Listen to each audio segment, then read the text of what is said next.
好，进入直播间的朋友可以先签到。不好意思，刚才由于设备故障的原因呢，晚了10分钟。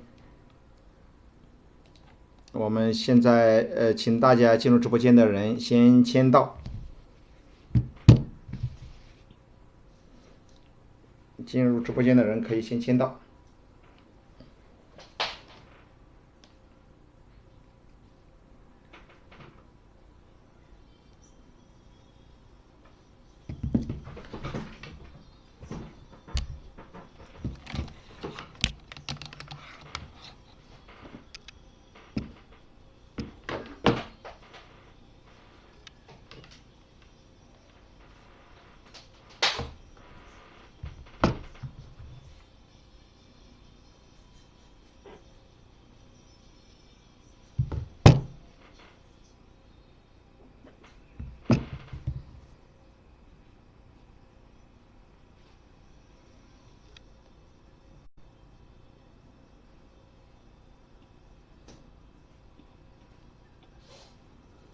请大家姓名加单位，请先签到。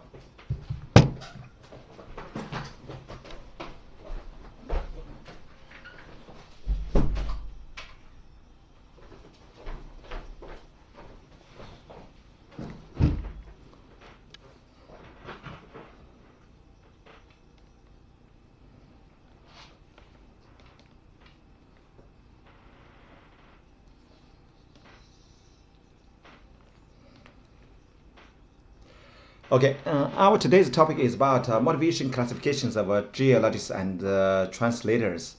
As usual, at the very beginning, Joe, please introduce yourself, please. Great, thank you. Okay, guys, my name is Joe Martins, and I'm a former software engineer, business analyst, marketer, writer, presenter that worked with Fortune 500 companies for about 20 years. And then in the past 5 years, I went to China to help manufacturers sell and market into the North American market.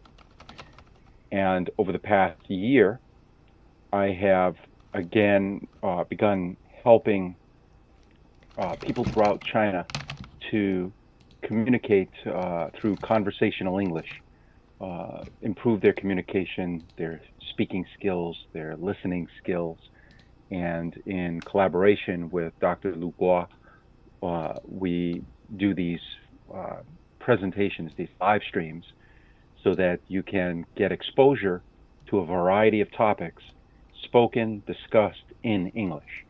It's very important so that you can kind of hear the interactions and also learn some of the terminology in many of these topics. So take it away, Dr. Lyu Guo. Okay, thank you for your introduction. And please talk about why do you choose today's topic? Motivation? Yes. So important. Yeah. And I had just said to one of the participants who comes to live streams almost every day, I said, their participation is motivation for us. You know, and motivation is what drives us to get out of bed every morning. You know, why do you get up and make breakfast? Why do you get up and go to work? You know, why do you bring your children to school or to lessons for violin and piano? All of these things are driven by various types of motivation. And so it's all around us every day. And when you learn how to master motivation, either for yourself or for working with others, then you know that gives you the opportunity to try to maximize your chances for success, for achieving success with whatever goals you have. So I think it's just super important topic. It goes very well with the topics that we've discussed recently, like teamwork. So yeah, I think it's a worthwhile discussion, and hopefully, once again, you'll learn some new terminology, or at least hear it discussed in English. Okay, it's my turn to introduce myself. Before my introduction, I still want to say to make apologies that today, just because the equipment problems, we delayed about 10 or 15 minutes. I feel very sorry. We should adjust in advance. But today, several colleagues went out for something else. Only myself is dealing with a live stream issue, so that I have to I deal with several things at the same time by myself. And now let me introduce myself. My name is Lyu Guo, founder of Suntrans, and founder of Suntrans Consulting LLC。那我的名字叫吕国，那是主要是阳光创意翻译公司的老板、创始人，以及Suntrans Consulting LLC 就是纽约的矿业咨询公司的创始人。Translator and consultant in mining and geology。那么是一个是翻译，另外一个是这矿业行业的一个咨询师。那么这是我的主要的身份。And I graduated from Northwestern University in 2000, specialized in biology, and went to teach senior high school English for 3 years, and also specialized in English education at London University for my second bachelor degree. And in 2003, I came to China University of Geosciences, specialized in mineralogy, petrology, and mineral deposits. And at the same time, worked for the globally largest mining company, BHP Billiton, the largest company in Australia. And at that time, my work was to take responsibility for prospering for profitable copper deposits for several years. And also, when since 2006, I was jointly cultivated by China University of Geosciences, Chinese Academy of Sciences, and Miami University for the specialty of geomicrobiology. That is about microbiology and geology. And in the end of 2009, I came back to China from the United States, worked for China Geological Survey, and responsible for international cooperation, and compared a lot of mining investment books.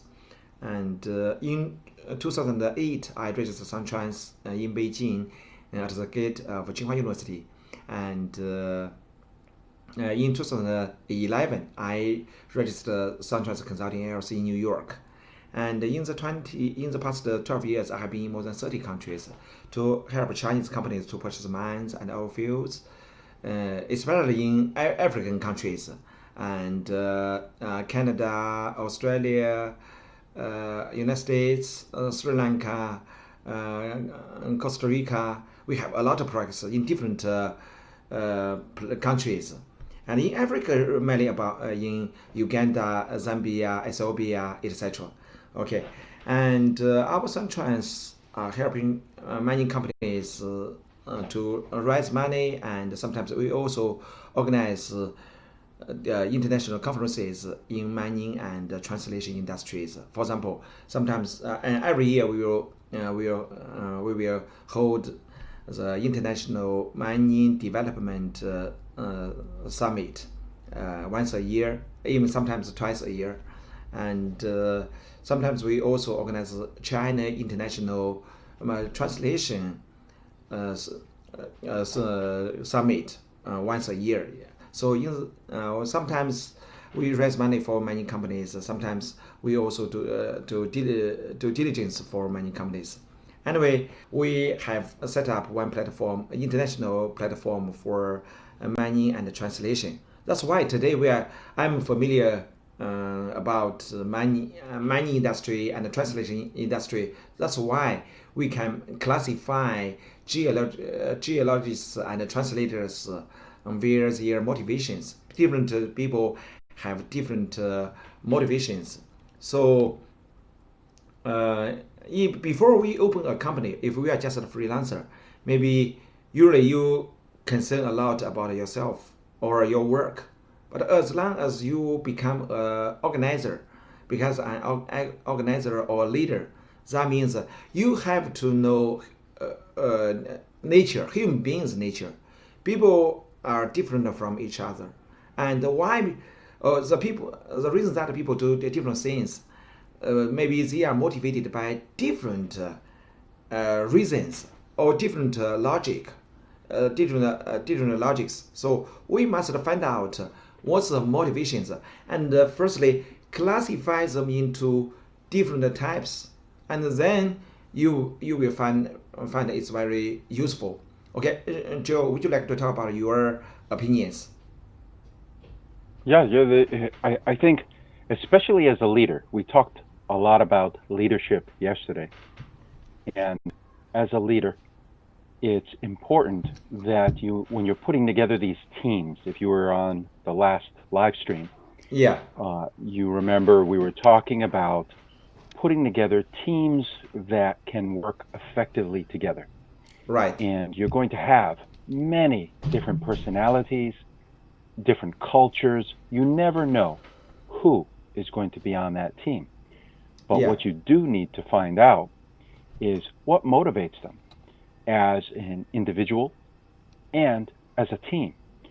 And once you know what motivates an individual, how you can motivate them, then you can help them, by think of it not as criticizing them for things they're doing wrong, but helping to make it as easy as possible for them to do the right things. And you can do that through various, and we'll talk about this during the presentation, but various types of motivation, inspiring that in them so that they achieve these goals. And ultimately, it also helps them throughout other parts of their life. So your leadership, as part of motivating your team members, your team, that kind of instills a sense of self-motivation in them that they can carry to other parts of their life. I mentioned yesterday the military. Yeah. That's exactly how the military works. When I was in the Army, one of the things that you constantly learn every day is that sense of motivation and of purpose. Yeah. And over time, the more you do it, it's like exercise, it's like learning, you get better at it. And then when people leave the military and go into the workforce, they carry with them that ability not only to motivate themselves, but to motivate others. So yeah, it's a life skill is probably the best way to characterize it. Motivation is a life skill, and you can use it in everything you do. So hopefully when we cover the different types, we won't get too deep into the science of it, because there is a lot of different theories about it.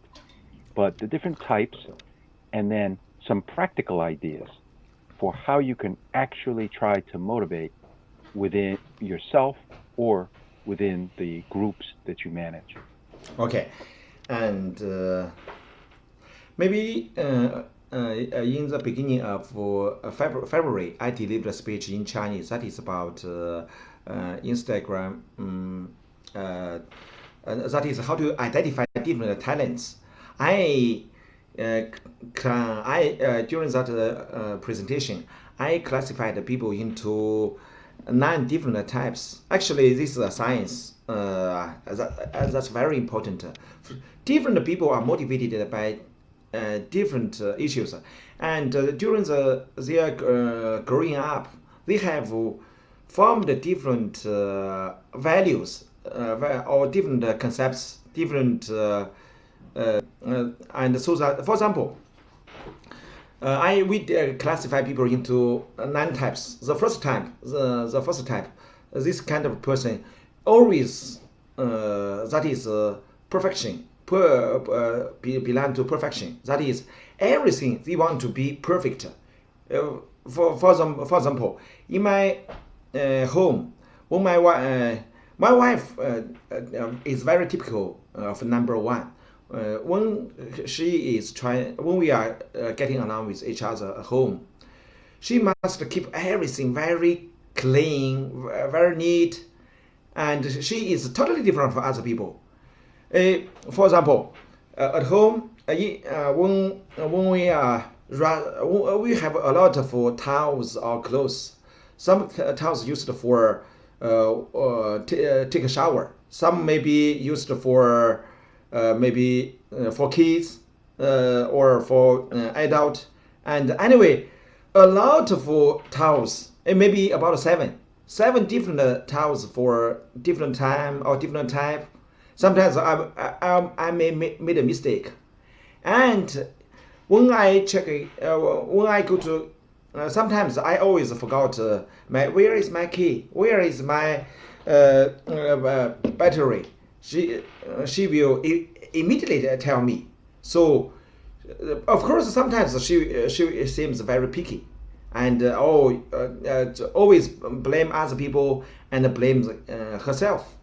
But generally speaking, he really is very smart. She is able to make a solution, make a plan extremely quickly. And other people may think a lot, but for her, it's a piece of cake. She is always can do a lot of things very quickly. And this is the first type, and that is called a perfection type. The second type is accommodating. Such kind of person is always to like to help other people. As long as she help other people, she is always passionate and enthusiastic and feel a sense of achievement. So the first type of a person, he always feel. You cannot say, "Oh, you are wrong." If you say you are wrong, she will be hurt. You cannot easily say, "Oh, you are wrong." This is most important. You can say you are stupid. You are not smart enough. You are poor. You are ugly. Doesn't matter. But you cannot say you are wrong. This is the first type of person. And about the first type of person, I'm not sure if you have met some such kind of person. That is in our daily life. You may see, you may find out a lot of some. There are 9 types of different people. As long as you want to motivate, you may say most importantly, you are right, you are correct. This is the most lovable sentence for her. As long as she can listen, to such kind of sentence. Okay, no problem. I can do everything. But if you say you are wrong, you will hurt. You will hurt her or him deeply. This is the first type. I'm not sure if you have met such kind of people. In his deeply motivation, that is pursue everything is logical, clean, is perfect. If not perfect, he feel not easy, upset or angry. Second person, let me just quickly finish all of them. The second is always like to help other people. As long as he is able, he can get a chance to help other people. He feel very a sense of achievement. And the third type of person, that is belong to like a peacock, always to show off themselves. For example, in some degree, Jack Ma and Bill Clinton and myself belong to such kind of person. always want to, seems he is very great. And he is a sense of success. He has a strong ambition about success, and always want to, even sometimes let other people feel you want to show off. You are just a common person, average person. Why do you show off yourself? Some people may think about this, including myself, Jacob Ma, Bill Clinton. A lot of people, certain people are usually the best, very proper to be a salesman. If they choose a job to be a salesman, they will be extremely happy. Okay, there are 9 different peoples. The first one is their value in their heart, at the bottom of their heart, perfection. You cannot say she is wrong. Second person, you cannot say if you say you are useless, you are not very helpful, she will be hurt deeply. The third person, like me, if you say I'm not successful, I'm not a successful person, you are not successful, I may be hurt. And sometimes that's be hurt, and that's my deep motivation. Every people's, the reason that you can hurt him, exactly the motivation. Why she make effort in great degree. So about the 3 types of person, I'm not sure. Joe, have you seen some people around you? The 3 different types. Are you clear? Oh, yeah. You will. In fact, it's not even just human beings. You can actually see this in cats, in dogs, just in general. Yes. Creatures, yes, including us. We have these different personalities that drive us for different reasons, and those motivations, we're not necessarily born with them. They develop over time based on the way our parents interact with us, based on the kinds of social circles, our friends, our early life's experiences form some of our traits. Yes. And those traits include, are you motivated by the desire to learn? Right. If you love to learn, we say you're a sponge. Yes. You just want to suck up, just like a sponge absorbs water, you want to absorb everything you can read or see. That's a little different. Think about what we call a shallow learner and a deep learner. A shallow learner is a person who, maybe you give them a book, maybe they'll read the title, maybe they'll read a couple pages. If they read the whole book, they probably won't think about the book. They'll just read it. And, a few minutes later, they've pretty much forgotten what they read. That's a shallow learner. That is a person who has no motivation. Joe, you mentioned about such kind of person. Type number 5 will be very typical. Later, I will talk about that kind of people. Oh, okay. Yeah. Because I spent a lot of time in learning how to identify different person, how to difference their characters. About the former 3 types. In China, at least, the techniques is very practical and popular. Even all of the world, a lot of people have been recognized, have been using the methods. I'm talking the management skills or leadership skills, even for common people. If you want to get along with other people smoothly, harmoniously, that means you must know how everyone's motivation. One person, maybe some people's motivations have some common motivations. For some, money, sex, water, food. Some motivations are same, but for different people, they have very typical or differences. I think let me summarize the former three parts because I have been spending a lot of time in learning the skills. That's extremely important because sometimes why only one sentence you will hurt somebody and the relationship between you two was destroyed, or maybe just one sentence. Sometimes only one sentence you just talk about one word or one sentence, other people will love you. So if today you master certain skills, you will feel very fruitful and productive today. So let me summarize in Chinese about the three types, the former three types. Sure. 那么今天我们给大家讲这个就是人的动力源泉。我们首先要分为9种。那么今天前面这种我们就按9型人格的这种来分。那么第一种呢，追求完美型，这种人就是他往往是完美主义，很讲卫生，甚至有时候有点洁癖，有些时候呢甚至有些挑剔，他有些时候也很容易谴责别人，也可以谴责自己，但是他往往是优秀的这个规划师、人力资源师，他的能力超强，像咱们的朱镕基也是属于这一类型，我的夫人也是属于这一类型，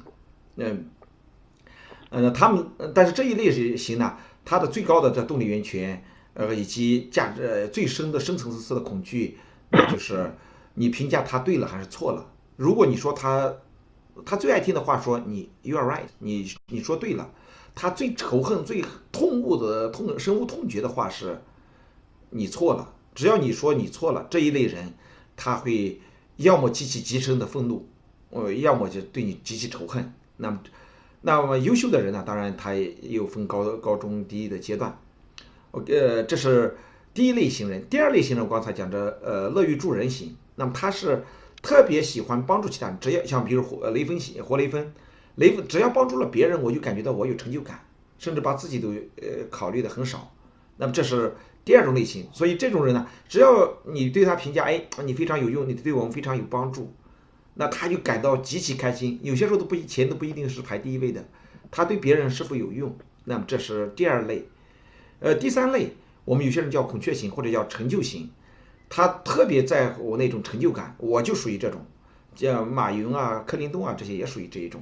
就是你这种呢，有时候有点 show off， 有点好像炫耀一样，给人感觉到那个好像老是自我感觉良好，很得意一样，有时候很令人讨厌，也有很多人很令人喜欢。那么就是他往往是优秀的销售人员，如果去让他去做销售，他好有表现自己，那么他就会成为典型卓越的销售。所以我们今天就分九种人，我每次讲3组，先把这几种人呢粗略的先分完，然后后来在工作中怎么去用，我们再详细再说。那么你在你的生活中有这种人吗？我们从对你我不知道讲的这3种人，你在你身边是不是能够发现？请如果能够觉着非常有用，回复3；有点用，回复2；一般那就回复1；完全没有用就回复0。那我们跟大家做一个互动，给大家30秒钟的时间，同时也请大家转发。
Okay, now let me talk about the first type person.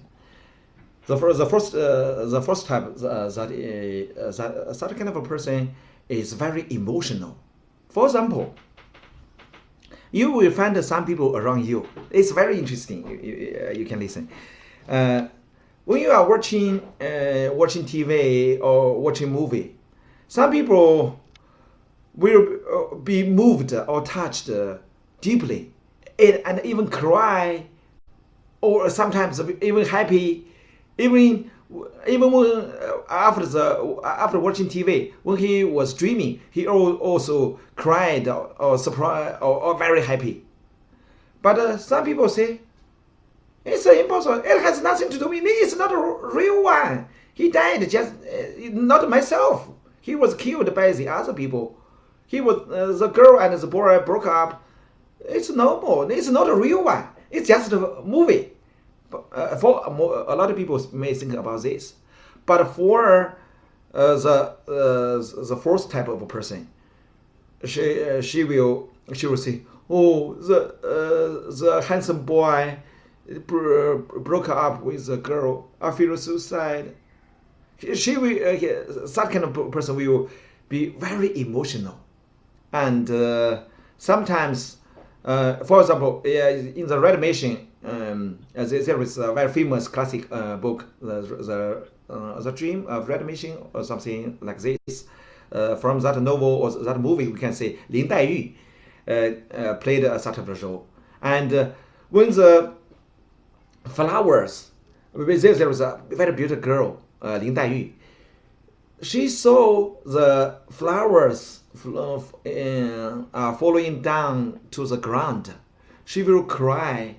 Oh, she may think about, maybe my life will gradually disappear. A lot of tragedies will happen. She feel very sad. That is, in Chinese we call that 黛玉葬花.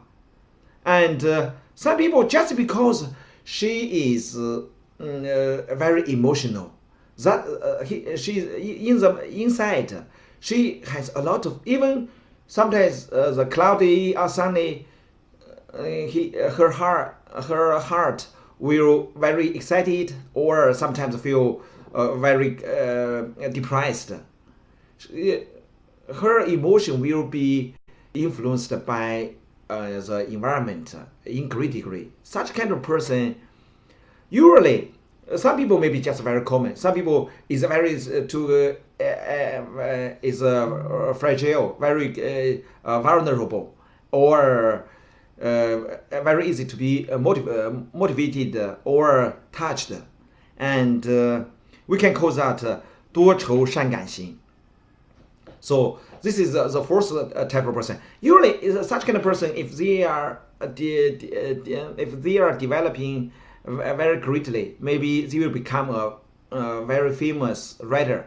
For example, Simon, maybe if they are engaged in certain arts, maybe for painting or write novels, because inside their feelings are very rich. They have a lot of very colorful imagination.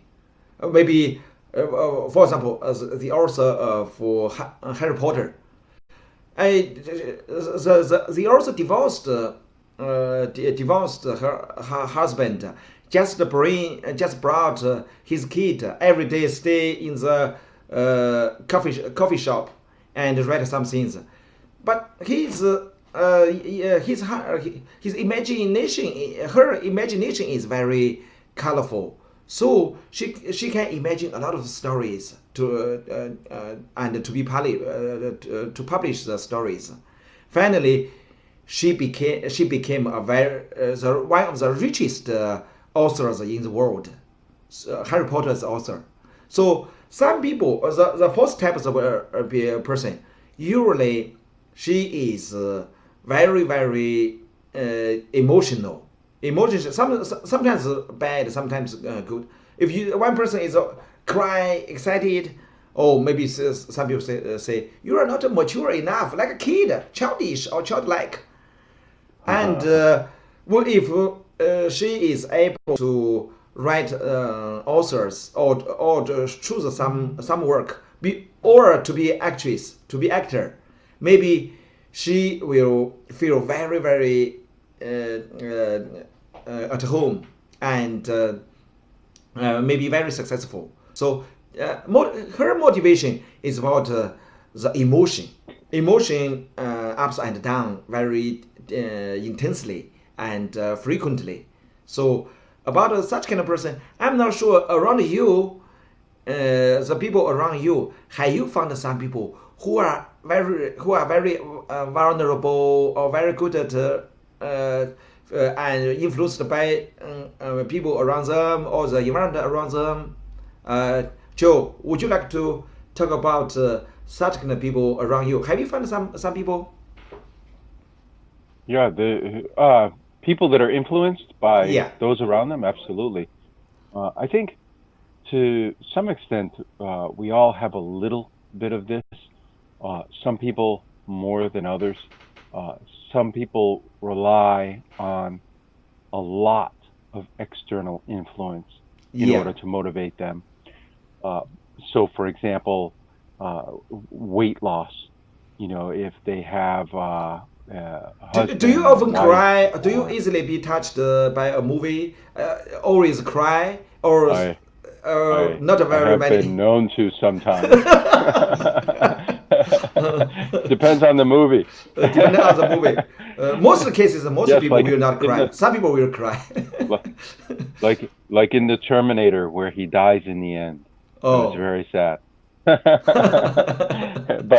but no, I think that it depends on the movie. If it touches your emotion in just the right way, I think most people will relate to this, or they'll think about it in the context as if it was their brother or their mother or their sister that this was happening to, or even themselves, and it connects you. A good movie maker, a good filmmaker, connects you with that character, and you almost feel like you're there.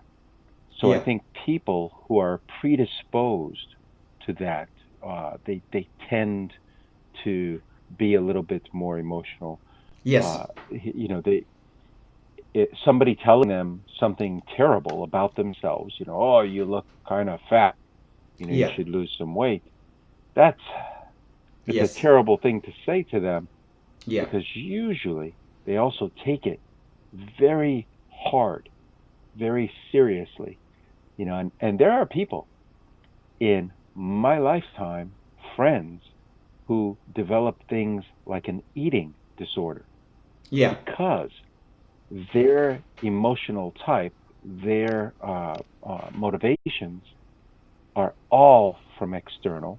And when someone like your mother or your sister says, you aren't skinny enough, that can have a lifelong impact on some people.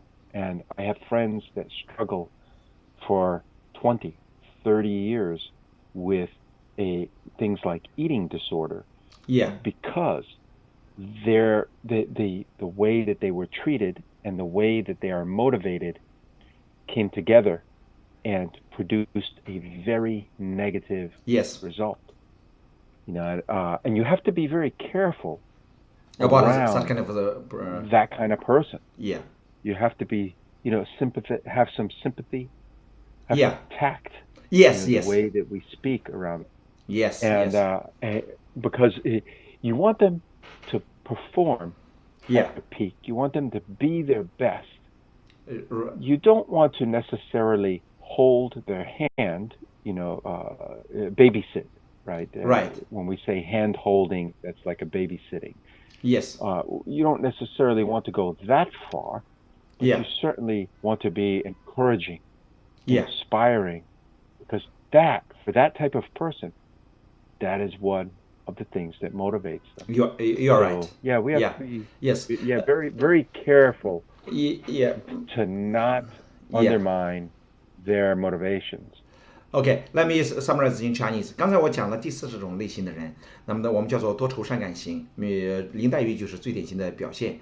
那么这一类人呢，你看电影，他很容易就哭。那别人可能也会哭，但不会像那么频繁、那么严重的去哭。他呢，哭得很伤心，真的很厉害。天如果一刮风一下雨一多云，他就感觉到心情比较低沉。像黛玉葬花一样，花儿落下来，他就感觉到很难受。那这种人呢，往往会成为优秀的作家，比如像三毛，他就感情很丰富。还有些人呢，成为优秀的演员，那像说哭就哭，说笑就笑。那么这就称作多愁善感型。那么这一类人，他也感情也容易抒发出来，也比较丰富。那么所以这一类人的职业呢，就做演员，做作家这一类就特别合适。所以我们在不管是翻译公司、矿业公司或任何一个公司，我们在选人的时候要把它识别出来，它主动因是哪一类型。同意这一点的，请回复1。我们有10秒钟的时间让人看，觉得就是如果不同意的回复0，有一点点同意的回复1，那特别同意的可以回复3。10秒钟的时间。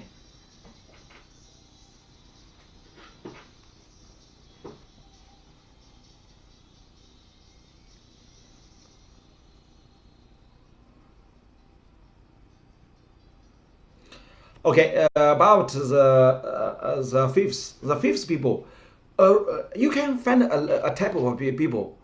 They are very very smart, not only smart, very wise. Such kind of people, maybe they are not willing to. Although some people say, "Oh, people are social animals, like social animals. It's human nature. People like to get together, but not everybody loves get together. Some people think, why should we stay together? It's a waste of time.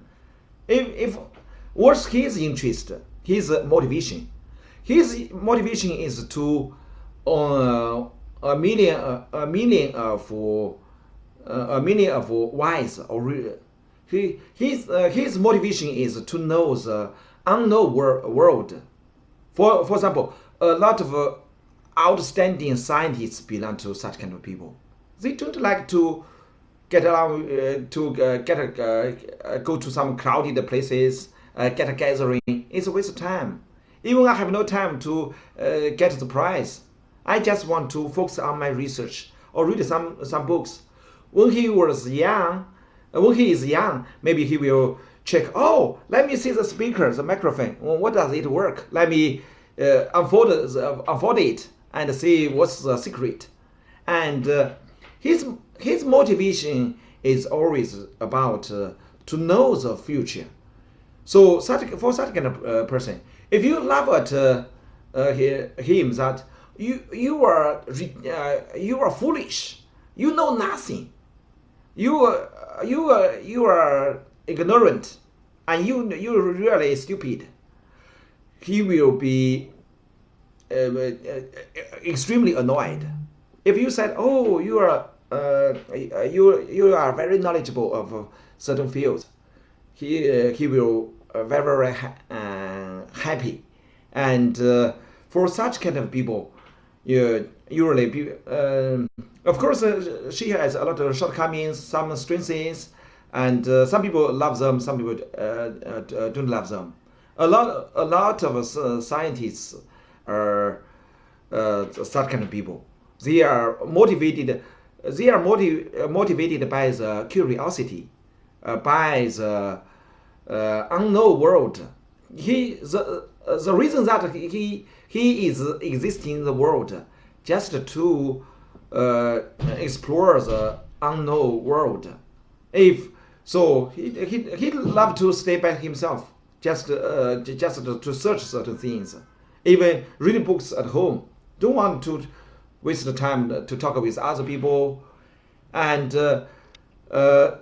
such kind of people among all of the people around us. Such kind of people is very very rare. They are not very many, but they are the smartest. they are smartest. They always know why the sky is blue. What do you know why the sky is blue? Let me search the reason. I have several friends who are working at universities. If you ask his knowledge, he know and his knowledge is very rich. In many aspects, he knows. He can immediately tell you you answer. So they are most smartest, most the wisest people around us. I'm not sure. Have you seen some people around you? John, talk about your opinion. Have you seen some people who are smartest? Whose purpose? If he may hit you if you say, "Oh, you are stupid," you can say, "You are so ugly. You are not beautiful." But he doesn't anger. If you doesn't show his anger. But if you say, "Oh, you are not very rich," doesn't matter. He is not angry. You can say anything else, but only one thing you cannot. If you say you are stupid, you know nothing. He will extremely angry. He will show you. Oh, let me show you how smart, how wise I am. So such kind of people, you cannot love, you cannot force these very special people, wise people in our company or in universities. You had better ask him to do some innovation. If if you do some repeated things, maybe he feel down, it's useless. If you ask him to do some research, scientific research work, or to search some materials, and make a certain plan, he will be very happy. So he's smart. He do not want to ask people to laugh at his.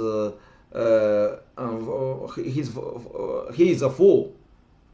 So I hope everyone, maybe you can find some people. People's motivation are different, and something he likes, something he doesn't like. For the money, even some people love money extremely very much. But some people say, why should we?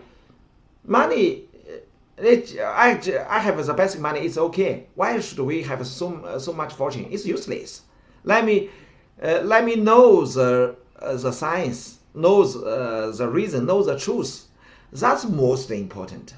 Don't limit power or reputation. Doesn't matter. In my idea, in my mind, knowledge is number one, and the world is so interesting. So, see, this is a number 5 type of people. Okay, Joe, would you like to talk about such kind of people? So there's something that is referred to as intrinsic motivation. Right, intrinsic. You are right. Intrinsic in motivation. Yeah, it's built in, right? It is. You like knowledge, for example, for the sake of knowledge. Yes. You find enjoyment in learning. It gives you a great deal of satisfaction. You like to be able to master something. You're not just you don't want to just know it. You want to master it. Yeah. Those are very intrinsic values. They're internal. They're built in. It's like think of it like a code for a software app. It is your code for who you are. And other people are more extrinsic. They are the type of person that wants the medal. You know, they want the credit. The people telling them all the time, "Oh, you know, you're so incredible." That external stimulus that they crave. They don't go after education because they like learning. They think about it in terms of getting good grade, getting a good job, getting just great academic credentials versus same person with intrinsic motivation would do some of the same things. They're still going to get good grades on their exams. They're still going to go for the good jobs, but their motivation is that they just like learning. And so when they get an A, it's because they put in the time, they really enjoyed themselves, they like learning the subject, the material, and the result is an A. So it's a little bit, even though the end goal might look the same, the motivation that got people there is different. And one of the challenges with this is when you have someone that is intrinsically motivated. Yeah. But all you ever do is offer extrinsic motivational or incentive. Incentive is the more appropriate word. Yeah. The thing you offer as a boss, instead of saying, this job is going to be very challenging for you. You're going to encounter new problems that you've never encountered before. It is going to be rewarding in that, you're working on this great project that will help the environment, it will help the planet. That is how you might motivate someone with intrinsic motivations, intrinsic drive. Yes. But as a boss, if you don't know this, or if you don't recognize it, and you say, you'll get a bonus when you do your job, you do well, and maybe you win a vacation at the end of the year if you meet your quota. The problem you cannot motivate him. Yeah. And if that's the only motivation you have to offer, if you have nothing else to offer, unfortunately, either that person is going to want to leave, they want to go somewhere else, or they're going to be pretty unhappy with the kind, yes, they'll do their job and they'll get their bonus, but they're not there for the bonus. The bonus to them, if it wasn't there at all, as long as they have the challenge, the love of the job, the love of the work, that's what matters. If all you can offer is these extrinsic, external incentives, unfortunately, eventually that person is gone. And those people, and I would argue that those people with the intrinsic values that they drive are the most valuable, in that they do things oftentimes because they love to do these things.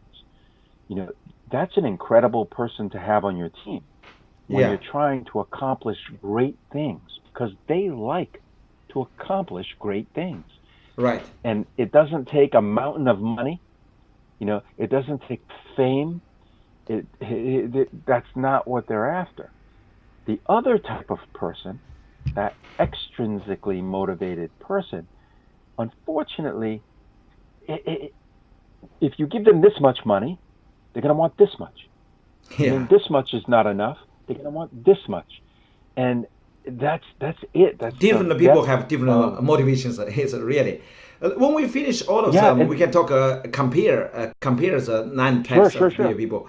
Let me summarize in Chinese about this part.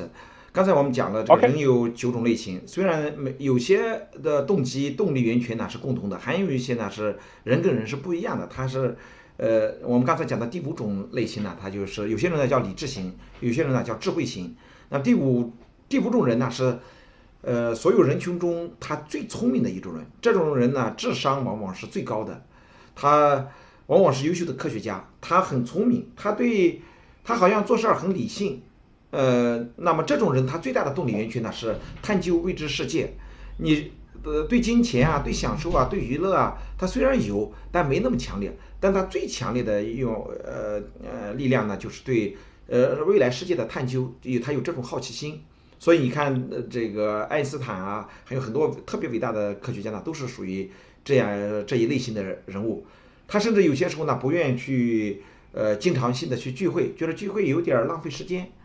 他喜欢自己读书，自己做研究，自己思考。小时候有些人呢，可能就喜欢，你看到有些小孩呢，就喜欢在家里，把这个手表啊，或者说是小玩具啊拆开，拆了卸了拆。他的动力源泉呢，在于探究未知世界，他对其他的方面动力没那么强。你可以笑话他长得不漂亮，你可以笑话他穷，你可以笑话他，你唯一不能笑话的就是你笑话他无知。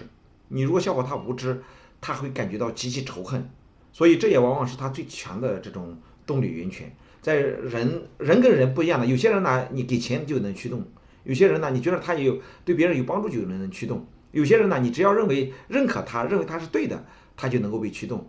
还有些人呢，是我们刚才讲的第5种类型呢，你只要让他能够探究未知世界，让他你觉得他是一个智慧的人，你认可他是一个智慧的人，他就觉得非常有成就感，非常有动力源泉。那么我们的释迦牟尼佛祖，他的从那个性格上来讲，他也是属于这一类型人。他的最强内心深层次的渴望就是对未知的探究。他如果做了一些研究性的工作，创新性的工作，他会有强烈的这种成就感。所以人跟人的成就感源泉是不一样的。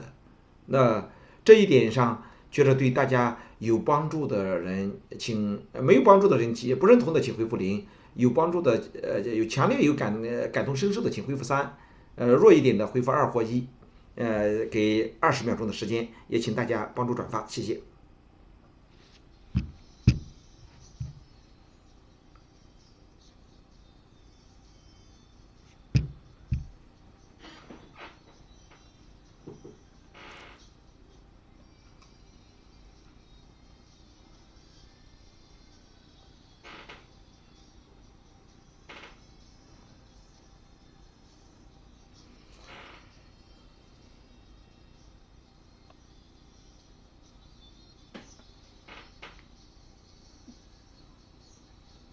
Okay, among all of the people around you, you can find out the kind of people. People are different. Some people say, for example, for the number 3 type of people, if I go to have dinner, the most important factor or motivation is who will have dinner with me. But some people say, what kind of food we will eat. I will make a decision go over there or not, depending on the food. I don't care who will go over there, but my interest is the food. Or it's very funny. It's very interesting. Okay, I will go over there.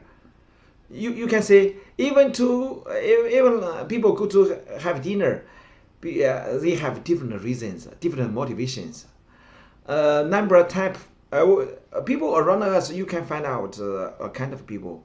That is, they can enjoy life for fun. He think it's for fun. It's okay. I don't care some reputation. Even you are president, you are over there or not, doesn't matter. And most importantly, it's for fun. It's very interesting. Or I enjoy such kind of relaxed life. Then he will very happy. So some people in Chinese we call that 享乐型. Some people, some basic average people will follow some instructions, have certain motivations. But for number 7, such kind of type of people, usually most important motivation is for fun, for interesting, or enjoy food, or some games are very interesting. As long as the activity can make him laugh, it's okay. He enjoy, relax. That's extremely important in our life. For example, 老顽童 or 天龙八部 段誉. These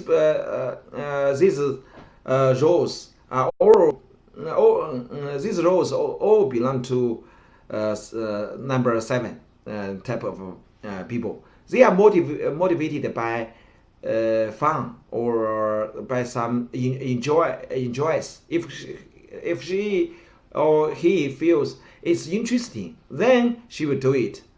Not for reputation, not for money, not if you, in your company you have such kind of colleagues, maybe you had better try to let him feel interesting, relaxed. In a company, usually you had better organize a lot of activities. You can climb mountain together, to watch TV, or dance together, or have barbecue and beer. Then these people will feel, oh, I love the team. I love the collective. I hope to work. I hope to stay in the company forever. Some people love enjoyment, love fun. As long as for fun, it's okay. Everything okay. Even you don't like give me a well paid salary. Doesn't matter. As long as the company is interesting, there is fun. Okay, I can stay here. This is a most important motivation for him to stay here or to work to make effort. So for these people, maybe sometimes just because they are relaxed, they enjoy it, then their work efficiency also very high. But most people maybe enjoy life a lot. They don't hope to work make so much money. Why should we make so much money? Unnecessary. So some basic money is okay. Let me go to play. Especially I love vacation very much. I want to go to cinema, go to see movie. As long as it's for fun, it's for relax. Even for in the workplace, if he is able to feel, oh, it's interesting, it's for fun, he will also love the job. So in great degree, certain people, his highest criteria for life, for work, is for fun, is for relaxation, or it must be interesting. Okay, people around you, Joe, talk about people. Can you have you found some people who love a lot of course everyone has a lot of motivations, but for fun some people have extremely requirement or need for fun. Some people it's okay, doesn't matter. As long as I can make money. For number 3, as long as I can I have a sense of achievement. Even on vacation, May 1st is coming, I still can work. As long as I feel a kind of success, a sense of achievement, it's okay for number 3. But for number 7, then the most important motivation is for what? Is for fun, for relax. Okay, Joe, can you describe some people around you who are who are very similar to belong to certain people? Well, I think if you know anybody that loves to travel, love to just they're a combination of motivations. You know, they might like to learn about new cultures. Right. They may also get extreme enjoyment from and are motivated by, you know, the thought of going on a new adventure. Right. So anyone that you know that you would describe as adventuresome, you know, an adventuresome person is one that's always looking for the next adventure. In fact, sometimes they're on an adventure and they're planning their next adventure. You know, they haven't even finished the one that they're on. So, you know, they're skydiving in Paris and talking about going snorkeling in Australia. You know, so there are definitely especially travelers that travel for pleasure, not for business, are extreme of this type. Yes. I don't know anyone that's just one specific type. We're all kind of a mix, a little bit more of one type, a little bit less of another type, but a little. But one is most important. Is it, people have a lot of motivations, but one is very typical. Because you've got in the field of sort of motivational research, you have your primary motivation, and then you have your secondary motivations. And so in this case, if we're talking about people's the motivation ranks are different. 1, 2, 3, 4. Yes, exactly. We weight them differently. Yeah. And for an adventure seeker, it would be, the importance of fun would be the highest, and that's another interesting person to have on a team. Yeah. They tend to always think of anything is possible. Right. A lot of these people, they get excited about everything, and excitement can be either very annoying or very positive with the people around you. If you see somebody that just says, let's go, we're going to go hiking today, it's awesome, you're going to love it, it's sunny out, the birds are singing and the trees are beautiful, and we're going to just have a great time. And so even if you're not primarily motivated by fun, you're probably going to feel, oh yeah, let's go do this, because that is infectious. It catches. And when you have that kind of person on your team, you also have to find a way, and it's not always easy, but find a way to make what they're doing fun enough that they participate and excel. One of the modern methods that corporations are using now for these type of people is gamification. Gamification is turning everyday, ordinary business objectives into little miniature games where each thing has maybe some sort of adventure or goal or fun spin to it. For example, you've probably seen the latest bicycles, indoor exercise bicycles. Not just exercise bicycle, right? Video screen, and you race other cyclists, and so they turned an exercise cycling into a game of racing other cyclists. And that is one of the thousands of ways that you can tap into that motivation through fun.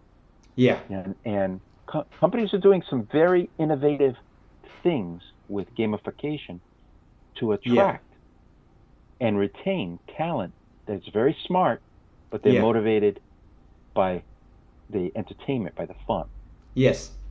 Okay, let me summarize in Chinese.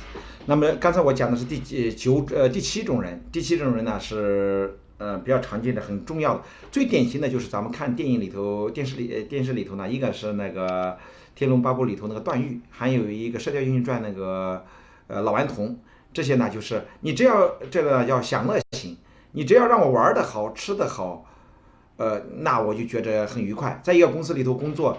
公司里头是不是如果组织一些活动啊，一些娱乐，不管是郊游啊、爬山啊、烧烤活动啊，那么这一类型的人，他就非常的开心。所以，他比如同样去吃饭，有些人在乎的说跟谁吃，有些人比如说像3号性格的人呢，他可能跟谁吃是第一位的，但对7号性格的人呢说。吃什么更重要？我不在乎这国家主席还是马云首富这些人在现场，我在乎的是吃什么，玩有没有趣。所以尽管人呢有很多动机，有很多动力源泉，但人跟人的动力源泉是不一样的。第7类型的人呢，他的动力源泉就是一定要有趣，或者是有好吃的，有好玩的，他就觉得开心。所以。在不管是矿业公司、翻译公司各种公司里头呢，要满足有一类人的需求，那么他就是你是不是组织旅游，或者说吃烧烤、跳舞、唱卡拉 OK， 觉得这个事儿好玩，或者在工作中也要把这工作设计的这个氛围相对比较有趣好玩一点，那他就很开心。有些时候都不是钱的事儿，钱不多也没关系，权力不大也没关系，最关键的是。有趣还是没趣，这东西好吃还是不好吃，好玩还是不好玩，这是第7类型的人他的最强烈的欲望。那么这种人呢，如果你觉得一件事儿没意思没趣，他就不愿意在这公司待了，或者就不干这件事儿了。所以你要调动这一类人的积极性的话，就是要让这个工作呢能够让他找到乐子，找到趣味，他就会继续做下来。好，我们给20秒钟的时间，你如果觉得非常对你帮助很大有用，那回复3。你也在周围也能发现这一类人，就打高分。如果不认同，回复0。尽管一个人呢可能有其他欲望和动机、动力源泉都有，但是有一类人就是for fun， 有趣、有玩、有兴趣，或者有乐子、有美食，他有享受的机会，这就称作享受型的。那么给20秒钟的时间，既请大家转发，也请大家回复，谢谢大家。0到4之间。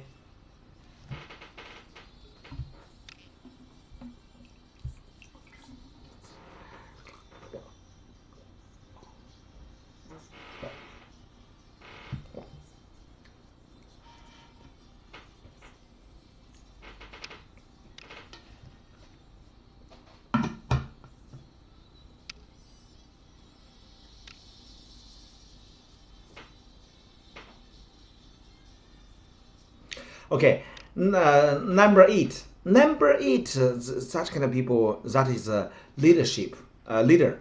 A lot of leaders are number 8. That is, their motivation is power. As long as they have power, anything else is okay, doesn't matter. The most typical person is Chairman Mao. Do you know Chairman Mao? He is a founder of the China, New China. He's a founder of the New China. When he died, he donated all of the money to people. He didn't. He doesn't care too much. The most people around us, you will find out, recognize a kind of people. He at the bottom of their hearts. Power, authority is number 1. As long as you give him a certain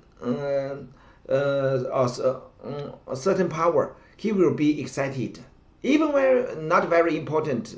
But you no money, very little money doesn't matter. So for such kind of people, if you laugh at you have no power, he feel very sad.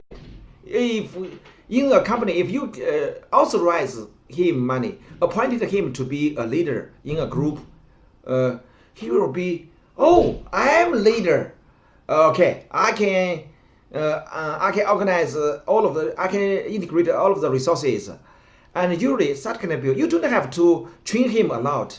He will become very, very successful leaders. If he, unfortunately, such kind of people didn't become a leader of a political leader of a country, or didn't become a leader of a company, even become seems not very successful. Even on the street with a lot of poor people, he still maybe number 1. Organize these people. Okay, we are all of us are beggars. I'm the beggar king. I'm a beggar king, not a burger king. He's a beggar king. Even he is so poor and become a beggar. Okay, I'm Burger King. So for such kind of people, power is number 1. I don't care anything else. Even you give me a little bit money, as long as I have power, I think I have everything. I don't care. You cannot look down on him about power. No power, he will die. He have power, he will feel very excited, full of energy to do everything. So power, authority is number 1 for such kind of people. So when we are trying to recruit new members for mining companies or translation companies, we must check his work experience in the past. From his work experience, you can find that he even as a student, he was a monitor, or he always want to be a leader. Then in future, you may ask him to be a leader. Not everyone hope to be a leader. Some people hope to be leader. Some people really don't hope. From the bottom of his heart, why should we to be a leader? To be a leader, sometimes we will offend some people. We will deal with a lot of issues. Why should we become a leader? I don't want to be a leader. But for number 8 type of people, you don't have. He will as long as he has power, he will do something very greatly. Of course, any type of characters, different people, different tempers, they have different motivations. But anyway, for number 8 type of people, power is number 1. Can you find out some people around you? You power and the position, the title is number. You can see some people's name card or business card.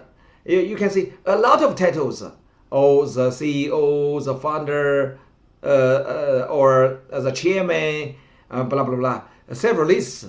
But for some people, why should we list so many titles? I only have one. Most important, only one.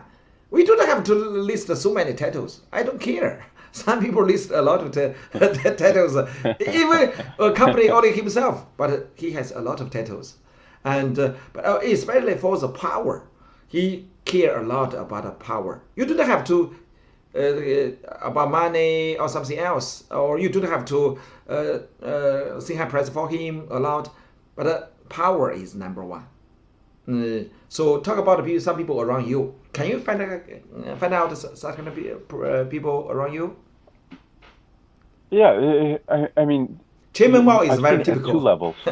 Okay, please. I've seen it at 2 levels. People who are already in positions of power, that, for example, they might own a company or be an executive, one of the executives, senior executives in a company.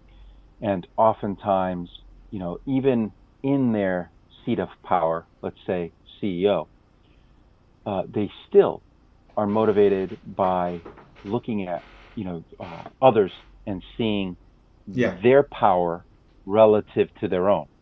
Yeah. So if you look at top executives in most companies in the West, many of them have a habit of wanting to be seen as, the most powerful or one of the most powerful. In around the 1990s, it was late 1980s, early 1990s, the government got an idea. And the idea was CEOs were making too much money. They were making many, many times the salary of an average employee, like let's say 50 times. Yeah.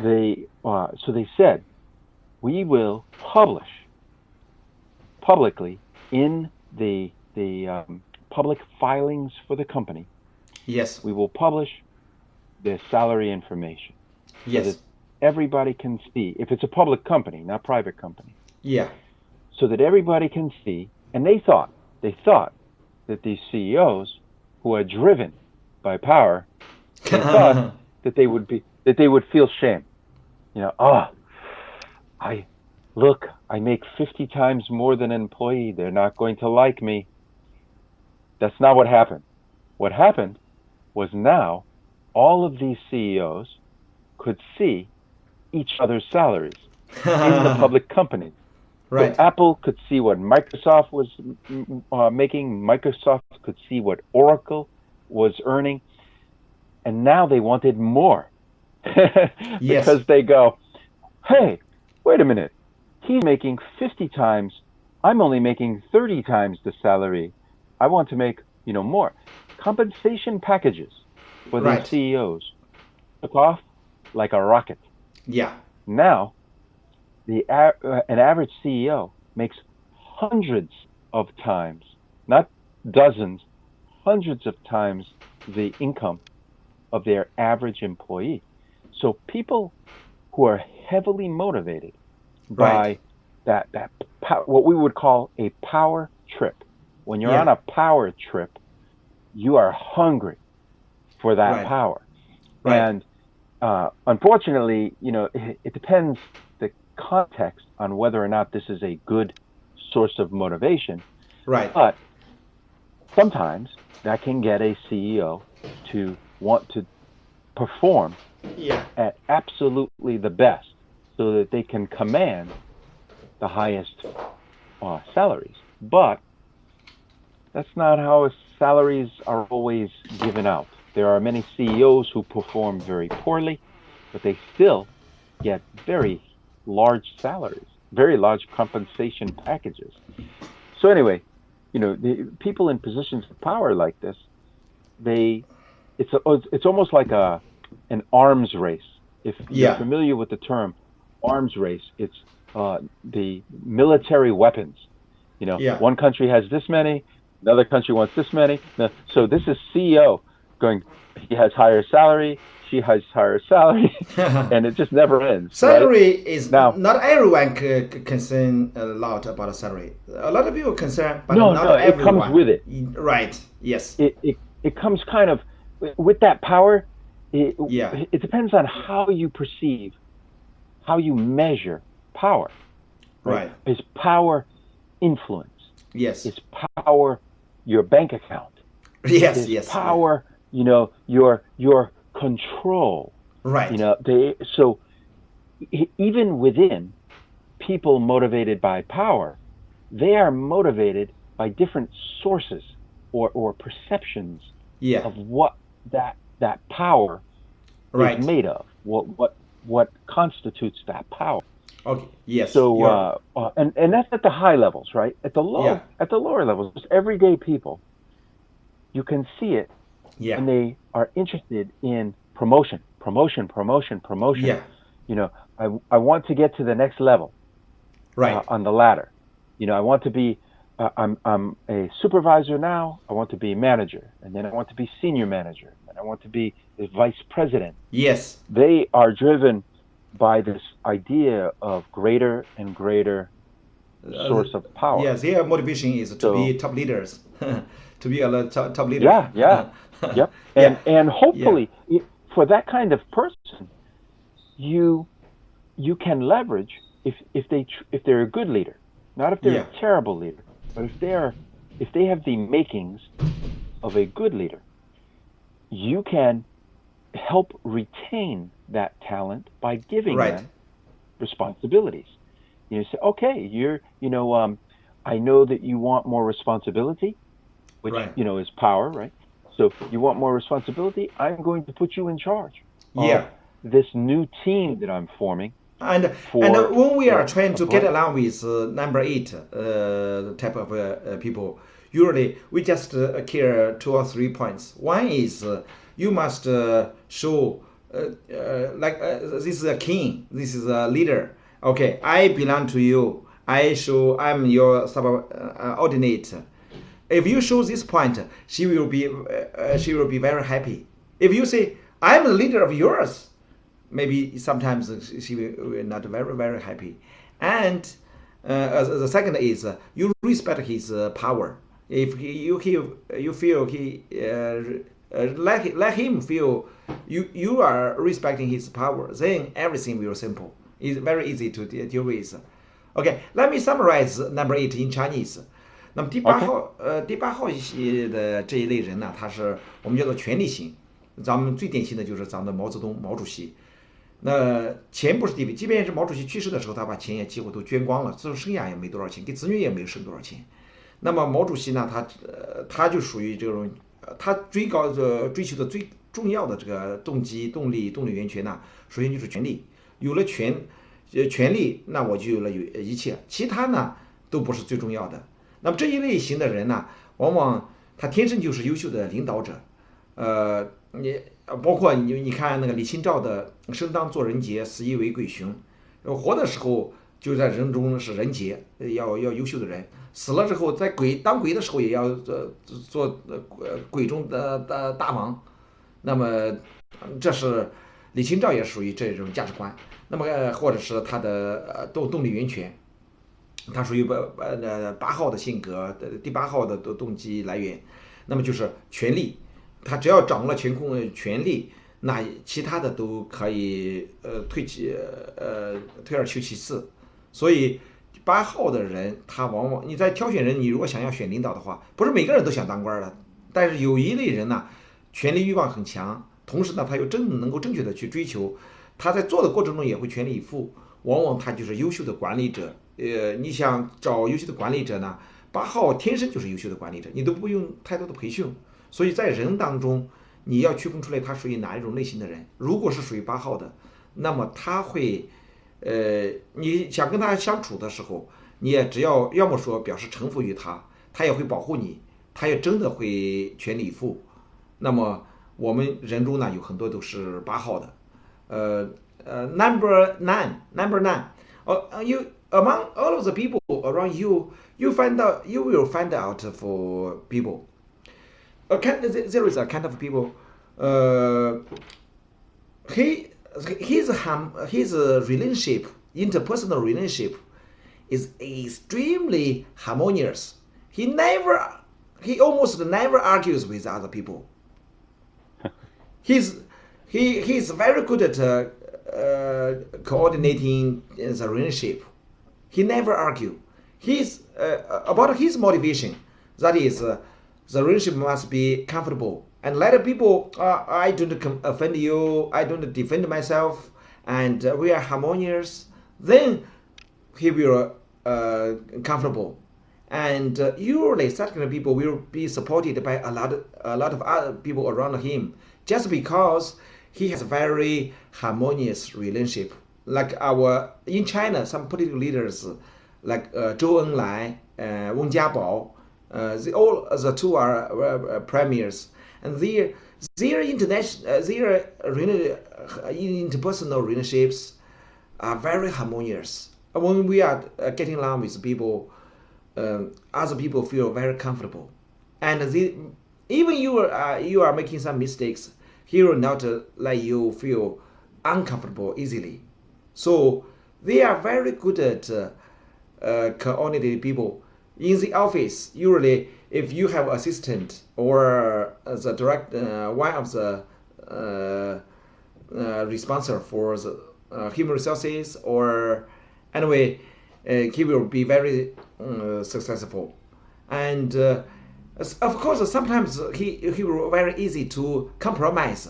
He seems know his personal standpoint. You don't know. If you say A is right, he will say okay, A is right. If you say C is right, okay, C is right. Seems know his personal argument or standpoint, and so such kind of person is very interesting. And a lot of people also become very top leaders. Every characters may become leaders, but such kind of people, the typical characteristic is harmonious relationship, and don't argue with other people, don't offend other people easily, and okay, Joe, would you like to talk about? Can you find out some people around you like such kind of people? Yeah, in fact, this is probably one of the most powerful. If you think about the influence that someone can have when they show that they care so much about the people around them, the relationships that they create, the quality of the relationships that they create, it's hard to dislike that kind of person. They're not motivated by pretty much any of the previous stuff that we just discussed. Right. They are out to create, for example, if they were part of a team, They want a team that, works together, cares about each other first. Yes. And then everything else comes from that. The productivity, the performance comes out of being able to have that harmony among the team members. I've seen it where sometimes if they have the right other qualities, they can also be good leaders. Right. Because in that relationship building, if they can find it in themselves to not try to please everybody, right, but still create some sort of harmony, very effective leadership. But it is by far, I'll give you this is an example that's it's not a concrete example, but it is thought to be that the most powerful people in the world aren't necessarily the leaders in the world. Right. They're the people You're right. that the leaders go to for advice. Yeah. When those leaders turn around and they say, okay, I need, your opinions. The people who have an amazing relationship with them are going to be incredibly influential, right? And that, depending on the leader, that can be bad or good thing, but the fact remains that the people behind them that have an excellent relationship with them and have the ability to leverage good relationship building skills can influence some of the most powerful people in the world. Yeah. And so there's a question: who's the most powerful people in the world? Are they the leaders or the people who influence the leaders? And a lot of psychologists would say it's the influencers. It's the old phrase. I don't know if you've heard this, but it says, "Behind every man is a good woman." Right. And meaning, the actions of that man, the life of that man, the achievements of that man are in part due to that person that they're with in their relationship that motivates them to be better. And they do that through their connection. You care about your spouse. Yeah. Whether, husband, wife, whether it's the wife motivated by the husband or vice versa, it is that relationship and the ability to then use that relationship to motivate someone to be better. So I would say it's, of all of them, the most powerful. You probably see it in the news all the time when you see some president or prime minister, and you see the person whispering in their ear. That is the relationship person, the man or woman. Here I mention one person about President Trump. President Trump is a very typical number three type. He is the same as mine. Sometimes very excited, sometimes very angry, and sometimes a little bit show off, so this is President Trump. Later I will talk about Xi Jinping, President Xi Jinping. They are different types. And here about number 9. For number 9 type of people, usually he seems very peaceful inside and very patient and have harmonious relationship with other people. These are very typical characteristics for such kind of people. Okay. Let me summarize number 9 in Chinese. Okay. Okay. 9号性格呢是有很多非常优秀的人，比如咱们的温家宝总理，还有周恩来总理，他都是很典型的9号类型的人。那有些人呢叫做平和型。这一类人的最典型特征呢，他的动力源泉，他就追求平和和平。他与人，他最怕的是就是有争执、争吵、争论，他很少跟别人发生争吵。他内心深层次渴望的呢，就是能够跟大家友好和谐的相处。所以，选了这种往往是优秀的办公室主任，他不给你搞得鸡飞狗跳的，他会把周围的人呐都关系都梳理清楚，是不会脾气不会暴躁，而非常有耐心平和。那么这是他的显著特征。他呢跟人际关系和谐，这是他最显著的特征。那么当然也有些时候呢会显得没有主见，你说随风倒，你说东就东，你说西就西，他显得好像缺乏主见型。那么这是典型的9号。Maybe the former I forgot number 6. Number 6, that is, people around us, you will find some people. He is very loyal. If he choose a boyfriend or girlfriend, he will never actively break up. Maybe the other part will say, okay, sorry, I want to break up. But for himself, he never either don't make a decision to stay with her, or he will always stay together. And when they get married, the man, if the man belong to number 6, type 6, he will never easily divorce, unless the lady, the female, say, okay, it's not proper, let's break up, let's divorce. But for the male, usually, if he belong to number 6, he will say, oh, no, I don't want to divorce. And when he choose a job, usually he will not easily to shift the job to another company. He will always stay in the company, okay, unless the company is closed, or the company say, you are not proper, just go away.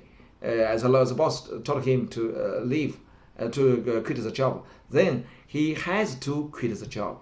That is, and he always worry about a lot. He always feel upset.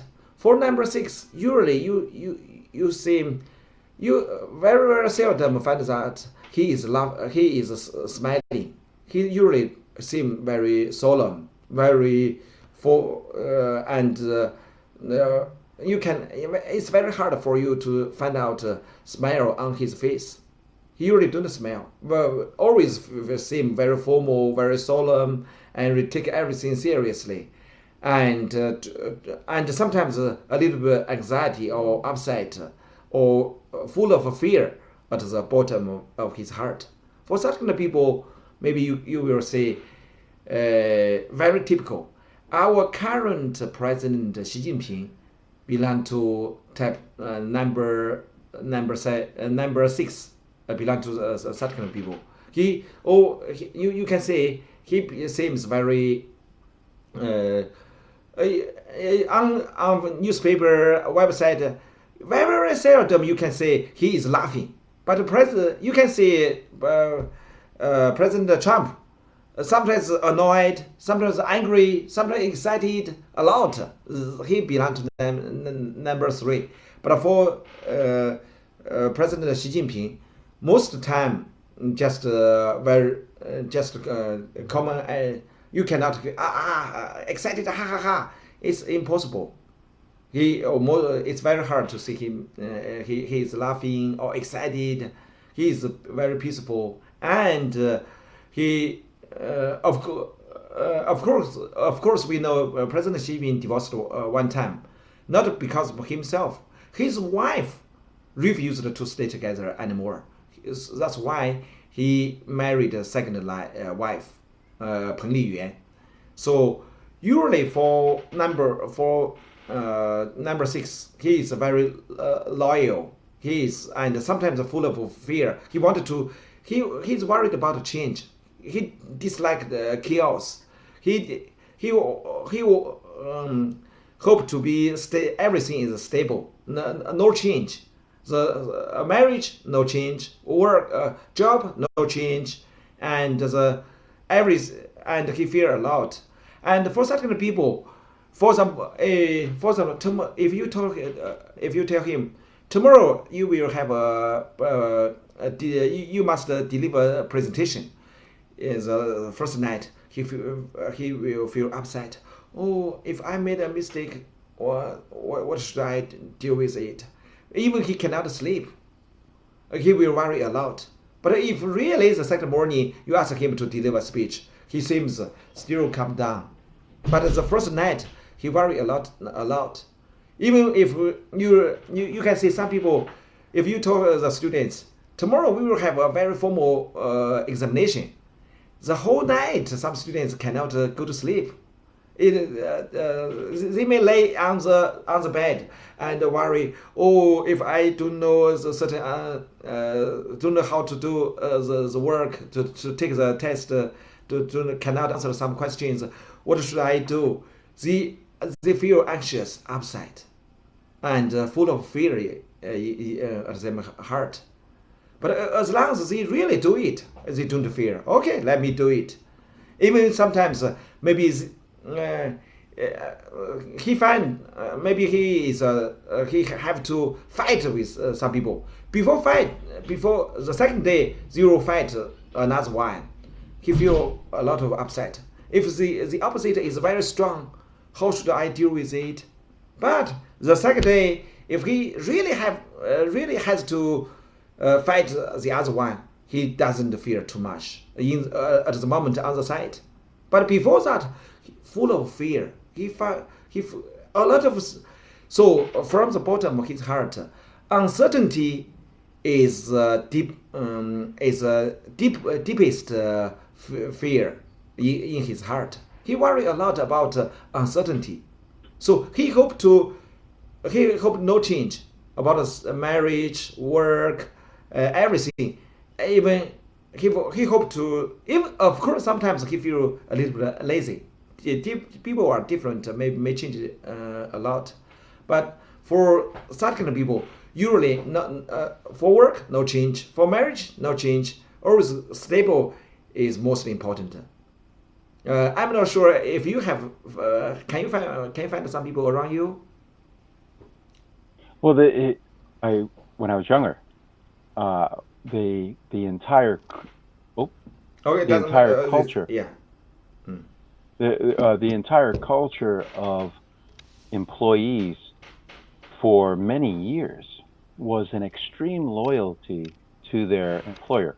They and of course, at home to their family, but for many years, I remember, for example, my father, his generation, and then his father's generation, they would have the same job at the same employer for 30, 40 years. It was very common. Yeah. And it wasn't until about 1990 when that changed, and companies who these people had been very loyal to, companies laid them off. And these were the older people, the people who had been very loyal. It was the way that their generation behaved. And when that happened, that changed the nature of the relationship, where these people who used to be motivated by loyalty found that they weren't getting loyalty in return. And it has never recovered. Many of those people now, they're motivated by different things because they saw that the reward from that intense loyalty over many years was to be fired, to be let go. So culturally in the U.S., there was a lot of loyalty for a very long time, and it almost felt like it disappeared overnight.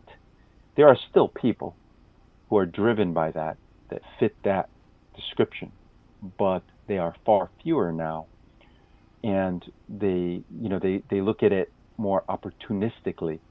What's in it for me? Maybe the money or healthcare or the rewarding job. So they've kind of left that motivation, and many of them went to other motivations of the ones that you described. So that was a big change for me, because As a younger man, I was accustomed to hearing stories about that kind of loyalty, So, but I don't see it as much anymore. Okay. I don't see. Later, I will send several links for you, and you will learn the skill in Enneagram, how to recognize or identify talents, how to know the people's characters. Great. I will send you several links. You will know my. Okay. This is a special system because I'm a boss. I must know how to classify people into different types, and then they know their motivations.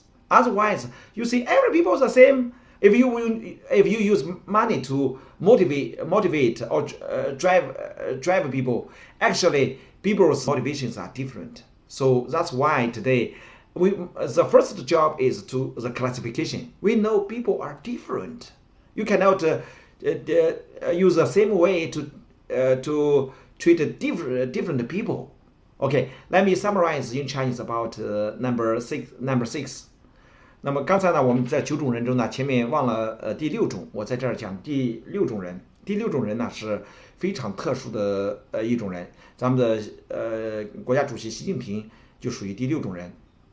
第6种人呢，像岳飞啊、习近平啊，这些都属于第6种人，叫做忠诚型。他的有些人也叫生存他的内心里头呢充满了恐惧，对很多不确定呢，他感觉到无所适从，或者焦虑不安，或者惴惴不安。那么第6种型人呢，忠诚型，他结了婚之后呢，他不会轻易离婚，除非对方想要离。找了工作之后呢，他也不会轻易辞职。所以找这种人，他往往在同一个单位往往会待很久。他不希望有变化，他内心深层恐惧呢是觉得周围事情如果老变化，他就感觉到不舒服。那比如说第2天你让他要做个演讲。你真演讲的时候他也不害怕，但是在前天晚上他往往睡不着觉，老担心很多。同样说要参加考试，有些学生呢就一说第2天要考试了，就前天晚上就辗转反侧翻来覆去就睡不着觉。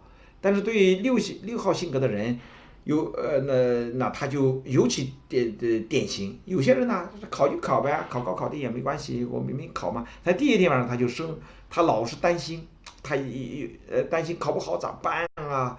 他就在那儿忧虑和担心。所以6号性格的人，他内心深层次的渴望呢就是稳定，stabilization。他希望只要 stay stable， 只要保持稳定，那一切都好说。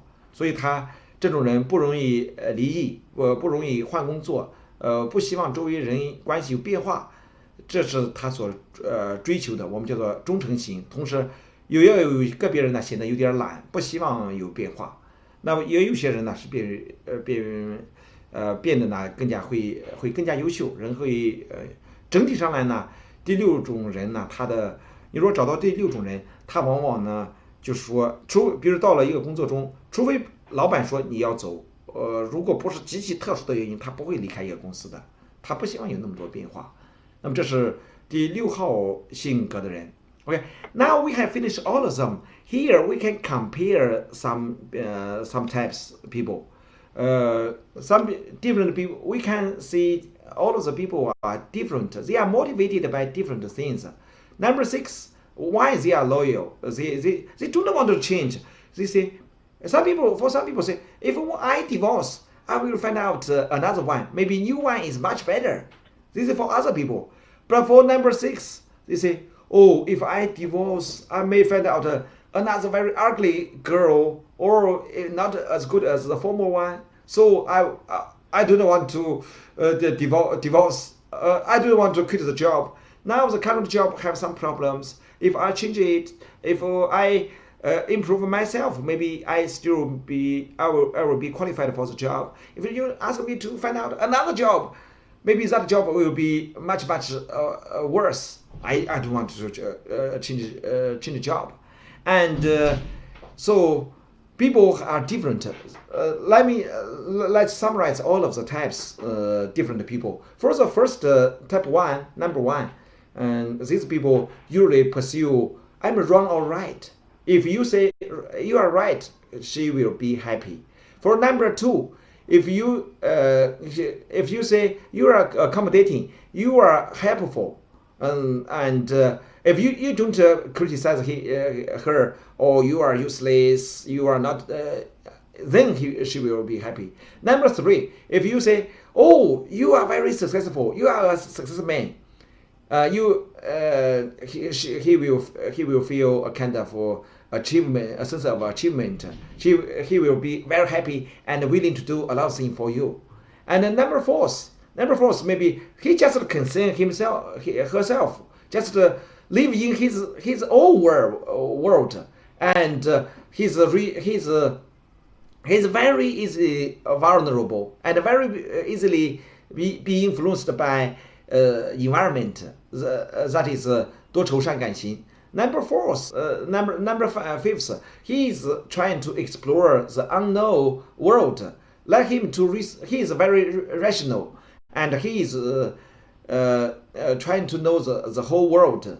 Number 6, he is loyal. He abide by all the laws and don't want to quit his job, don't want to divorce.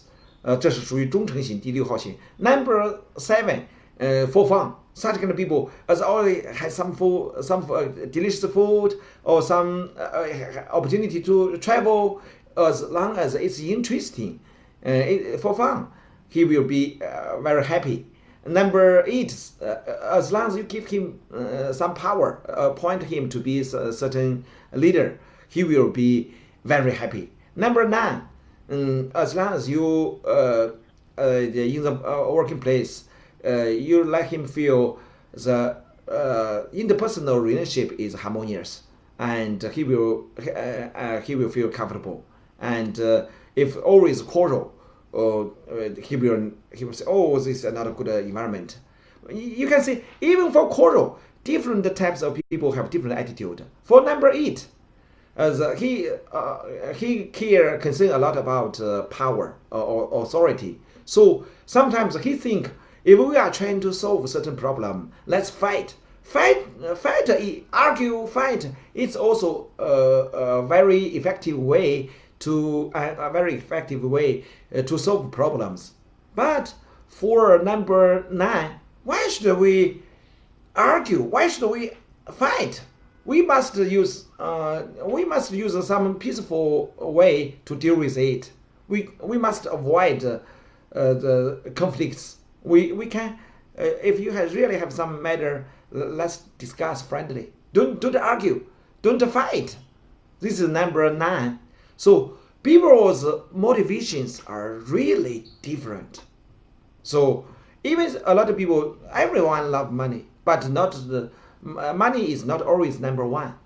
Some people, different people have different motivations, they are eager to different values. Some people, number 1, they are right or wrong. Number 2, you're helpful, accommodating or not.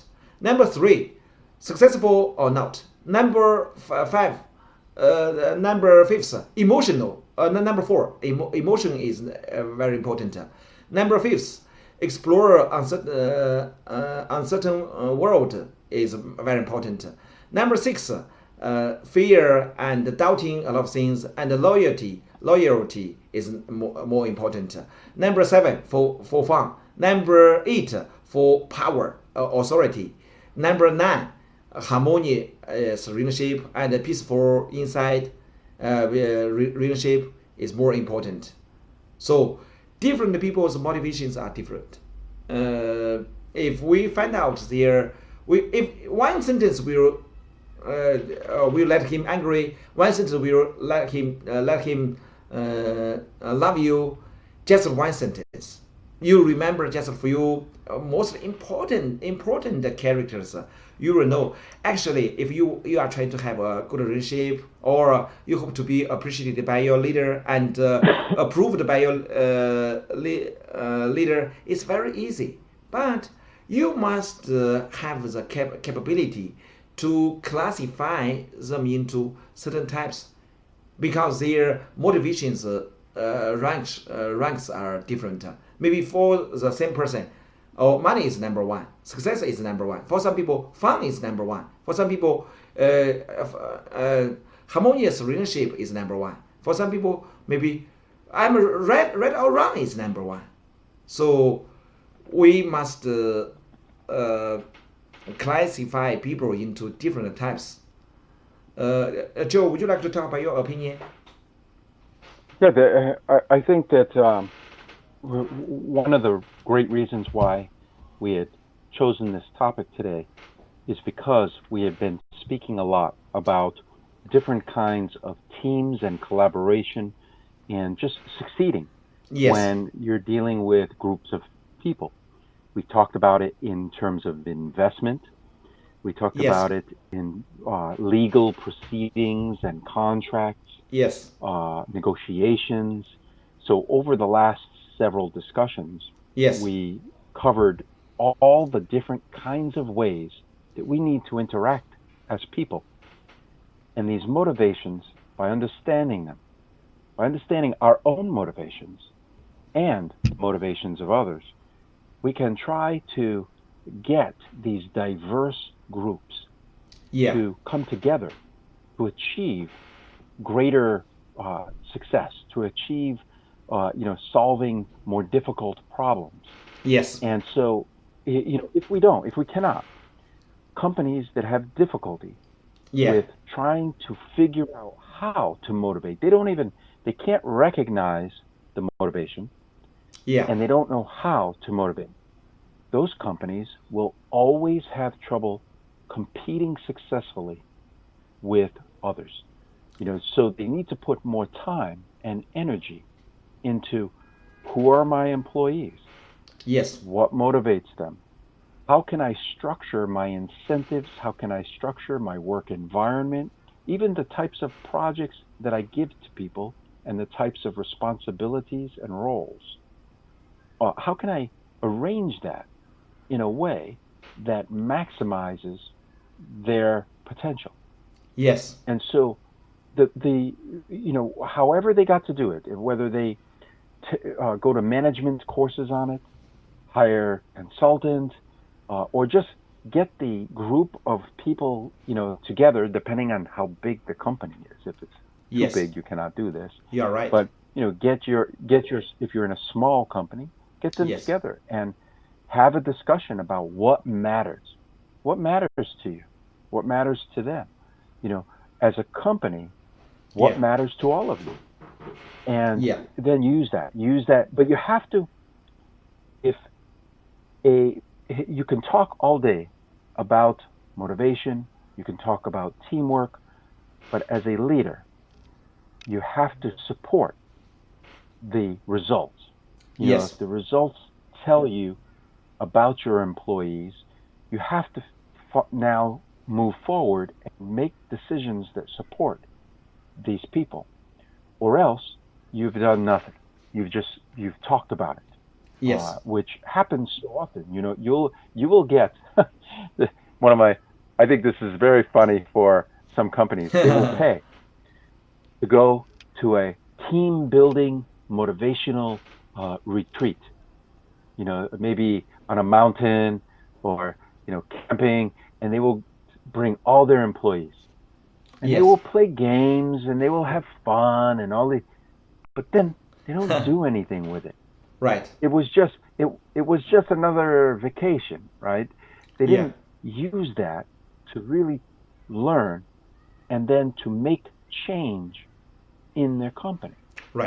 So if it's just going to be games for the sake of games and gathering for the sake of gathering, after that's done, you're back to the same old business as usual. So you can't. You're going to take this seriously. Explore your employee. Figure out your employees and then act on that. And find a way to actually begin to motivate them and get them to work, to their best potential. Okay, let me summarize our opinions in Chinese, so as people can fully understand what we are talking. 我这儿简单的做一点总结，那么希望今天这一课呢非常有用，大家下面要去学习。我们不管是在翻译公司还是矿业公司，我们要经营人，要管理人，要跟人相处，甚至在各种环境。那首先我们要识人，要知道这个人呢是属于他的动力源泉在哪里，我们今天分成9种类型。第一种类型人我们叫做完美型。那么跟这一种人相处的时候，那你就要如果是你就不要轻易说他错，你假如要指出他的错误，也要婉转的去说，让他尊重他，那他就很开心。不然的话，你们的关系就很糟糕了。并且把第一种人呢，通常放在让他做人力资源管理，制定一些计划这一类工作呢，往往是最合适的。人尽其才，你人用天下之人用可与，如果你用人之长，天下无不可用之人。若用人之短，天下无可用之才。谁都有缺点，谁都有优点。你把人先分清楚了，知道他哪一句话能让他高兴，哪一句话能让他快乐，哪一句话又可以把他惹毛了或者踩他尾巴了。那么对于第一号类型的人呢，只要你别说你错了，你轻易别让他认错，或者说你错了，那么这一类人他就给你能好好干活，跟你好好的配合。就是你让他这是属于完美型的人，他自己对自己已经要求很高了，你如果一责备他就事儿就做不好了。所以这是对第一型类型的人，你别轻易说你错了，你多鼓励他，哎呀你是对的，你做真棒，你是对的，这也要多对他去说。那么第二种类型的人呢，就是让他感觉到他是有用的，他这种人呢，往往是乐于助人型的。他只要感觉到他能对别人提供帮助，他就有一种成就感。所以你要多发现他助人的这一面，把他这一的特点放大。哎呀，你对我帮助太大了，你对我太有用了，他就是活雷锋型。第一类型呢，刚才讲的第一类型是完美型的，朱镕基很典型。第二类型就是雷锋型，活雷锋。那么他觉得对别人有帮助、有价值，他就感觉到有成就感。那么这是他的动力源泉。第三类型呢，就像马云、克林顿、吕国也是很属于典型的。那么这种呢是成就型，他呢很务实，有些人也叫务实型。只要做一件事呢有成就感那就行。跟谁吃饭吃啥不重要，重要的是我跟谁吃。如果跟这些人呢在一起，并且我有能够也有表现的机会，也能够务实的能够做出一些事儿来，也能挣到钱，那这种人就属于务实型。当然这些人呢有时候也有点炫耀，让别人觉得很讨厌。每一种性格呢它都有不足点。比如1号性格有时候呢觉得这个人很挑剔，怎么老自责，也责备他人，也容易患上抑郁症。那么这是1号。2号呢乐于助人，有时候都甚至忘了自己。3号呢很实干，对工作充满热情，老黄牛一样，但有时候有一点炫耀。4号呢是属于这个多愁善感型。你让他做编辑写点东西，他有感而发，他往往写得很漂亮。当作家往往很成功，当演员他也很优秀。第5号性格呢，你让他做创新，做科研，往往是特别合适的。这种人做研究，他觉得哎呀我能够对未知世界能够探究出来，或者创造一个新的东西、新的玩意儿，他感觉到很有成就感。那第6号，那么他往往是忠诚型。这种人呢很可靠，要么你让他当会计，你放心；要么呢，他反正不容易结婚了也不容易离异，找到工作了他也不会轻易辞职。那么这是6号性格的。但是有些时候呢，你觉得他好像老有点给你泼冷水一样，但实质上呢，他是老考虑万一，他往往有点犹豫不决，也有点万一。真正让他去做的时候，他也能做得很好。他老担心那个万一。那第7号呢，这种人为了满足这一类，有一种员工呢，就是你让他要在工作中发现乐趣，要么是有时候有烧烤啊、旅游啊，做点团建他就很高兴；要么这一类型人呢，就是你要在工作本身中呢，就让他找到乐子，那他就觉得这个工作好也有意思。钱多不重要，重要的是我觉得很有趣。那么这是以第7号类型的人。第8号类型的人，那么我们就叫做权力型。这就说你要给他赋予的，你要当官儿，他当领导，你给他赋予一定的权利之后，他就觉得哎呀，我好歹还也是个官，哪怕当个弼马温，他也觉着我有权利，那他就觉着有存在感。钱多钱少也不是第一位的，最关键我有没有权利，那他就天生的是领导。当然其他性格也有可能当领导，但是8号性格呢，往往他就有领导的这种天赋。咱们毛泽东毛主席去世的时候都把那点钱都捐出去了，自己都没留下多少钱。他最重要的是权利，我有了权利，我就有了一切。那这是8号性格人的他的动力源泉呢是权利。9号性格的人呢，他的动力源泉是他往往是平和型，他的绿色平和型，他往往呢是很有耐心，人际关系也和谐，他不想冒犯。对8号性格的人呢，打一架都行，打架吵架都是解决问题的方式。比如毛主席那创建中国，推翻旧社会，建造新社会。但对9号型呢，干嘛要打架？我们觉得人类要爱和平。那么，所以你会看到获得诺贝尔奖的和平奖，也有些人呢就属于和平类型的。往往他是优秀的办公室主任，但人际关系超级和谐，但是有时候也会表现为没主见。那么这是属于9号。每个人呢都有很多的动力源泉，它的排序不一样的。那么我们不管是矿业公司、翻译公司，我们希望，咱们所有人呢都是想要跟周围人想要处好关系，想要做好组织者，做好管理者。首先就把人正确的分类，只要你分好了，你这个尊重他的特点了，你就会把各种人都能为你所用，或者是都能够处理好关系。那我觉得今天有帮助的，请最高呢回复4，那觉得没有用的回复0，0到4，请大家打分。我们给30秒钟的时间，也请大家转发，谢谢。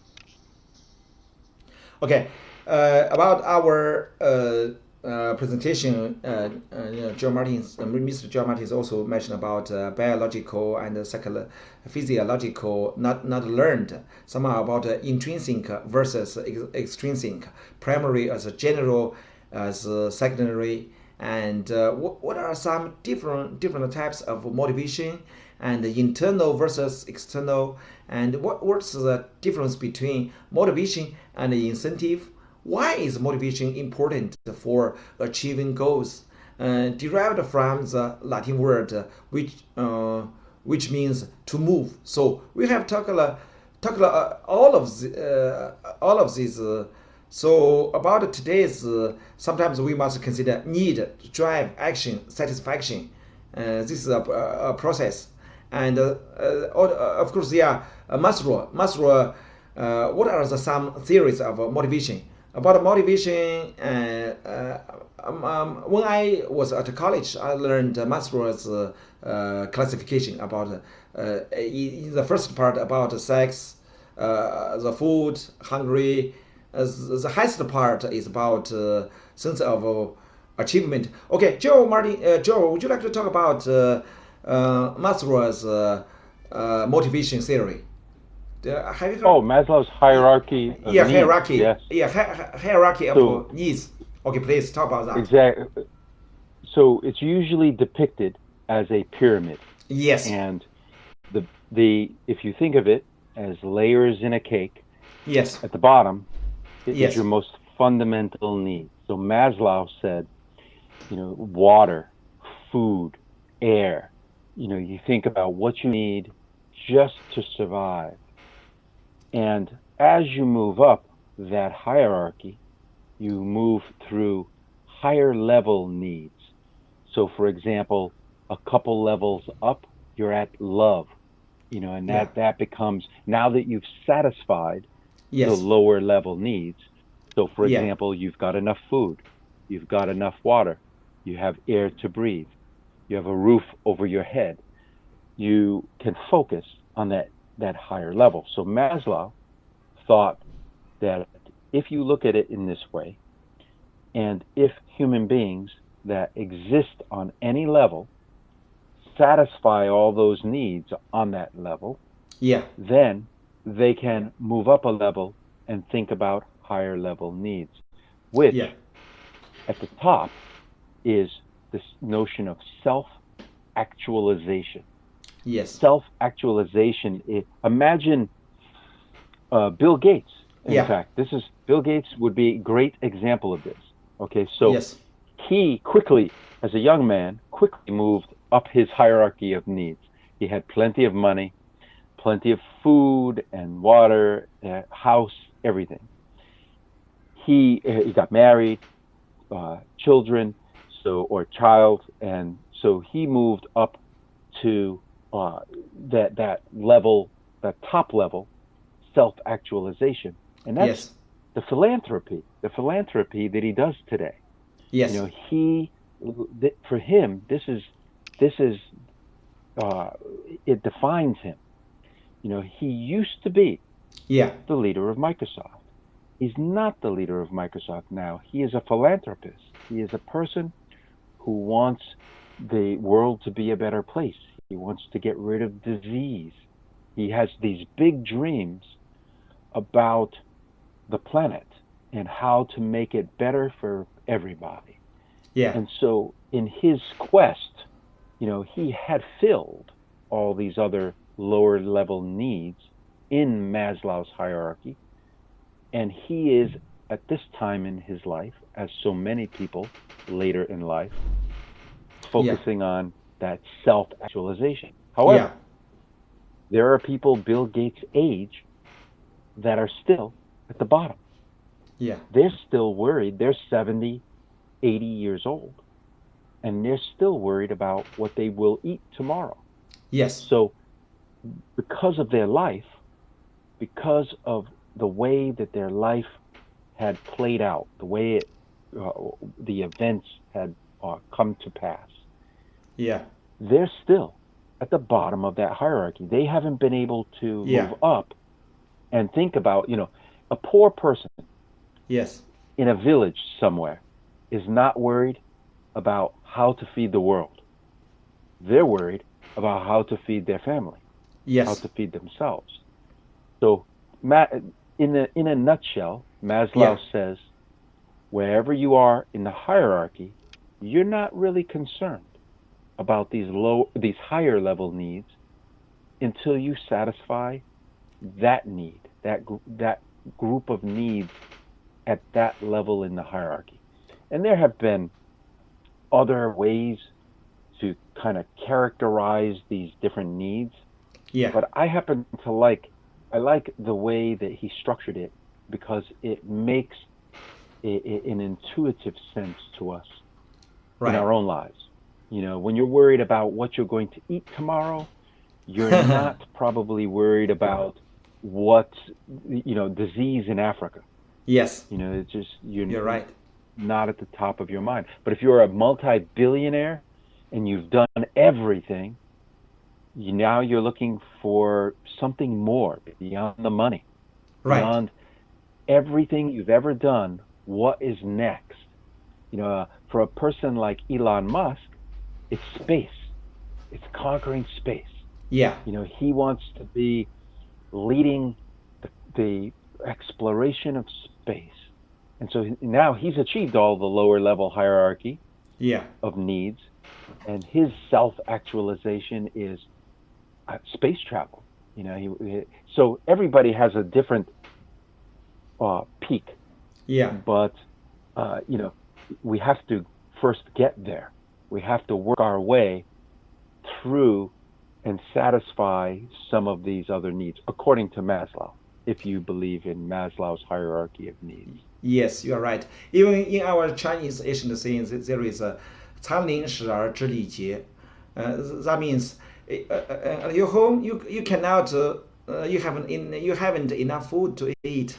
It's impossible for you to show your courtesy, to be polite, and to care about reputation. It's impossible. But first basic need is the food, water, sex, etc. This is a very basic needs. And if you approach the highest point is about self actualization. A sense of achievement when you feel you can realize something and be very helpful to other people. Maybe you feel a kind of you are very valuable and respected by other people. So that's most important in the hierarchy. Yeah. Okay. Yeah. And also, go ahead, please. I should just quickly mention that. Yeah. I put the other names up there, like Taylor and Mayo. Maslow, Taylor, Mayer, Warholm, Porter, Lower, Equity, Attribution Control Agency. These are all different perspectives, all different models and philosophies about motivation. And so, you could spend hours on each one of these. Right. But you read about them, learn about them, and you'll see how motivational theory evolved over time. Right. From 100 years ago, we've learned a lot in the past 100 years. Yes. So if you're motivated to learn, then you'll go and research these things. Yes. So then we'll know you're one of the types that are motivated to learn. You also mentioned about job engineering, enlargement, rotation, enrichment, quality of life, characteristics, especially level of difficulty, ownership, deadlines, measurable performance, and what are some barriers to effective motivation at work? Okay, go ahead, please. So we've been talking about all the theories. Yeah. We've been talking about all the different types of people. Yes. But one of the things that we hadn't talked about is, well, what are some of the practical ways that you can then implement this? Yes. So that you can, try to motivate people to and take advantage of the ways in which they are motivated. And so, some of the ideas about this that have come out over the years is structuring a job that suits that type of person. Yeah. Earlier, you heard me say, if someone likes leadership, they like responsibilities, you might give them a position that is a team leader. Yeah. If someone likes challenges, you might give them a job that has very challenging responsibilities or projects that they're involved with. So, you're trying to mold the job for that person because you recognize talent in them, but you also understand that you need to motivate them to get the most out of that talent. So, rotating them through, if somebody likes variety, you would allow them to work on different kinds of teams, different kinds of projects, not just one project, one team, one division. If they are people that value relationships, if they are people that value fun, they're going to care about the quality of life. Yes. So balance. When you're looking, if you're going to just work these people until they're dead tired every day, you're not going to attract or you're not going to retain people who are motivated by quality of life of their job. So you might design roles that have sufficient balance. Yes. Making employees go home.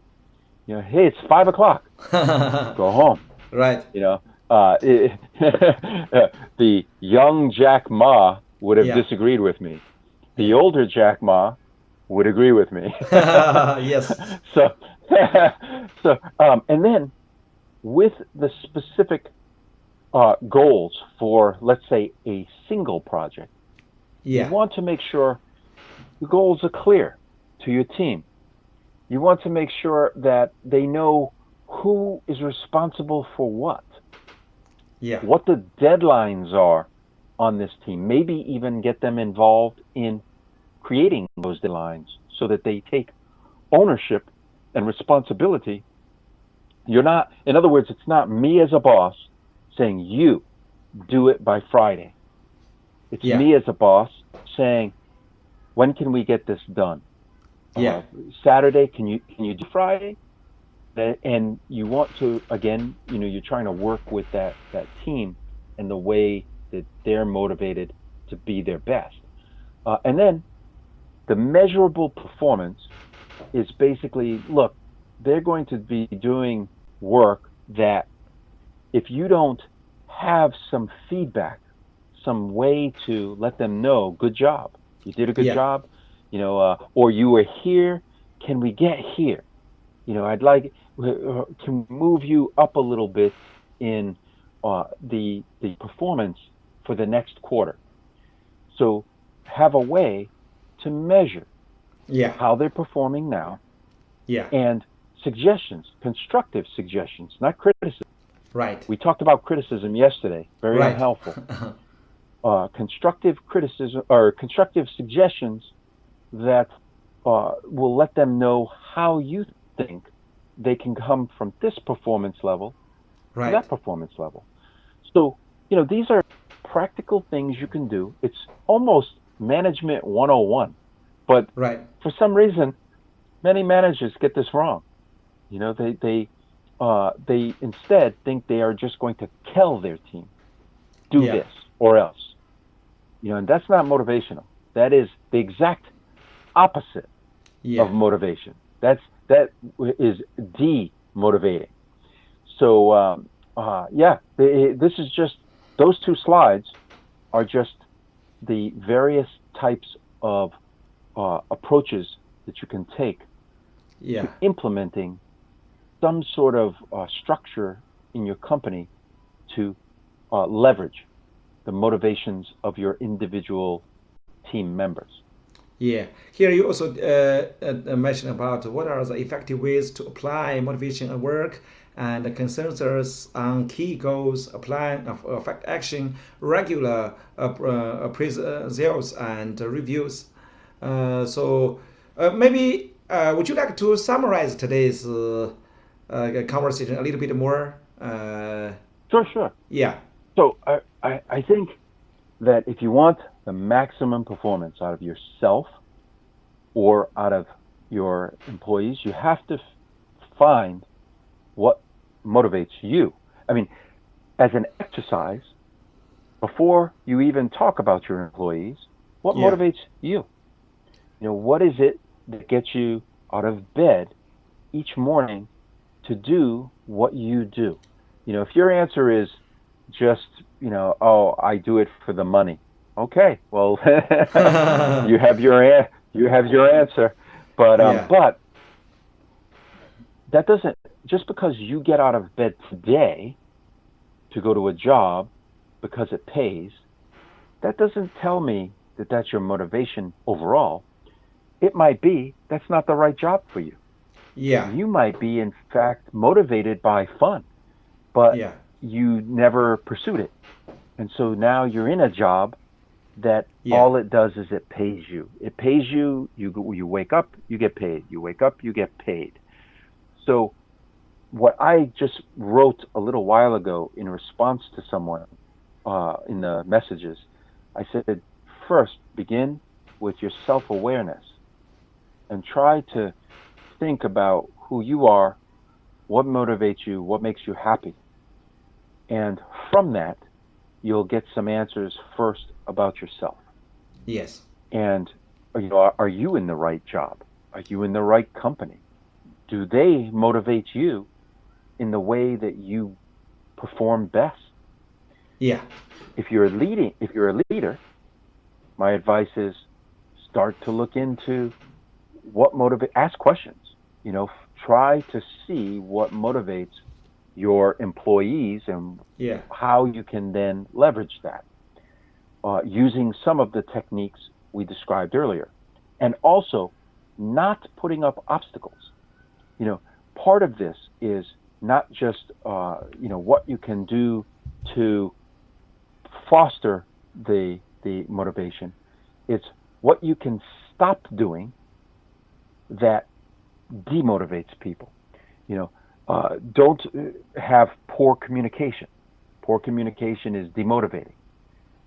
Don't put people in jobs that they're not really qualified to do, because when their performance is poor, that's demotivating. Yes. We say you set them up for failure. Don't set your employees or yourself up for failure by wanting to improve.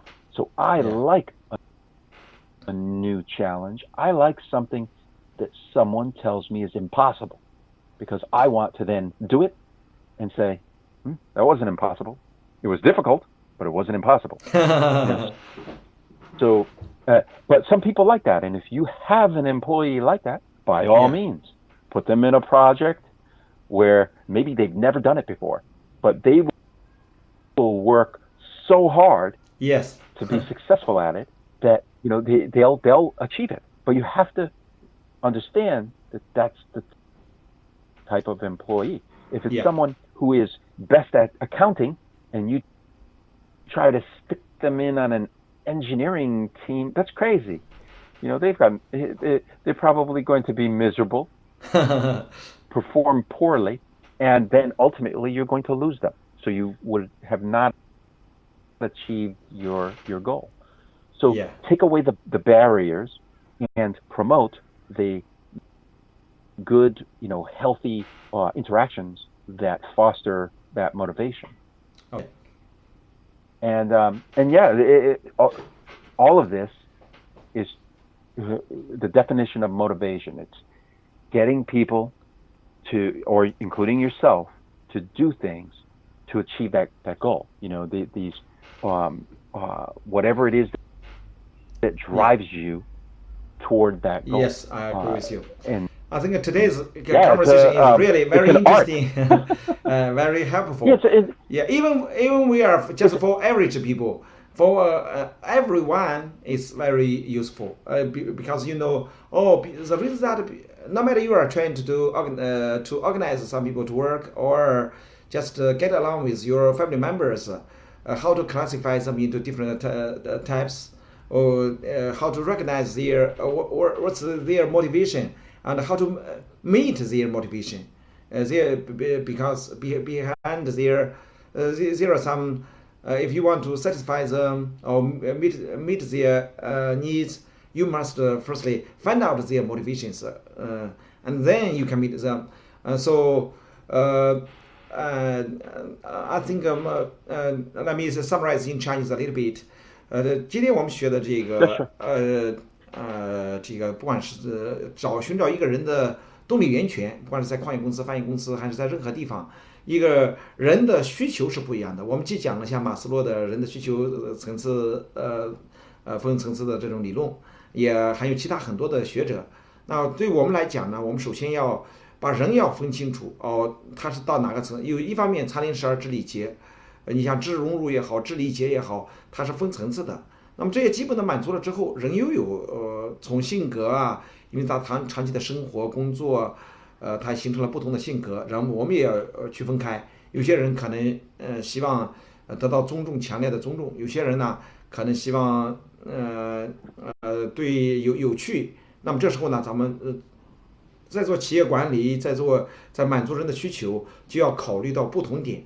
这样的话，我们可能做组织管理工作才能做好，人际关系也才能相处好。同时，也有些时候呢，你比如一味的去拿钱去激励一个人，鼓励一个人，可能把这人就鼓励成了一个唯利是图的人了。有些时候是钱是很重要，但钱还不是第一位。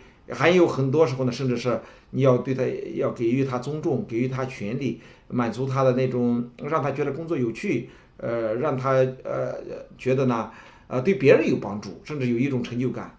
那么所以有时候是要给予荣誉，有时候呢是要给予金钱，要从多层次多角度的满足一个人的需求，最后呢才能做好一个，咱们在社会上才能人际关系和谐，才能满足一个团队中的各种需求。你发现了他的动力源泉，就能够调动他的积极性。那么这是我们今天整个这个讲座的一个直播的目的。好，那么 OK，thanks a lot for everyone's everyone audience listening, and appreciate Mr. John Martin's presentation and the conversation. So looking forward next time. Let's see. Tomorrow will be May 1st. Let's check if we can continuously to make. Hopefully we can normally going on about our program, our live stream, and let's see the schedule. Check the schedule and every daytime. Sometimes we can also, if we're pretty busy, maybe we can shift to the evening. Okay. Wish everyone will have happy May 1st, International Labor Day. Okay. Happy May Day. Yeah, we are working every day. Every day is Labor Day. It's International Labor Day for us. We are always happy. So for some people like me, as long as I feel a sense of achievement, it's interesting. It's helpful to other people. I would like to work a lot. Work is fun. For me, work is for fun. I must say Yeah. that I would, if I wasn't motivated by all of the people who participate every day in listening to us, Yes. I would definitely not be up at 2 a.m. talking to all of you. Yeah. Hopefully our motivation. We also find out our own motivation. Why should we do this? Okay. Thank you. Looking forward to see you tomorrow morning at 10 a.m. Beijing time. Okay. Thank you. Great. Bye bye. Great. Okay. Bye bye. Have a good day, everybody. You too. Okay. Bye bye.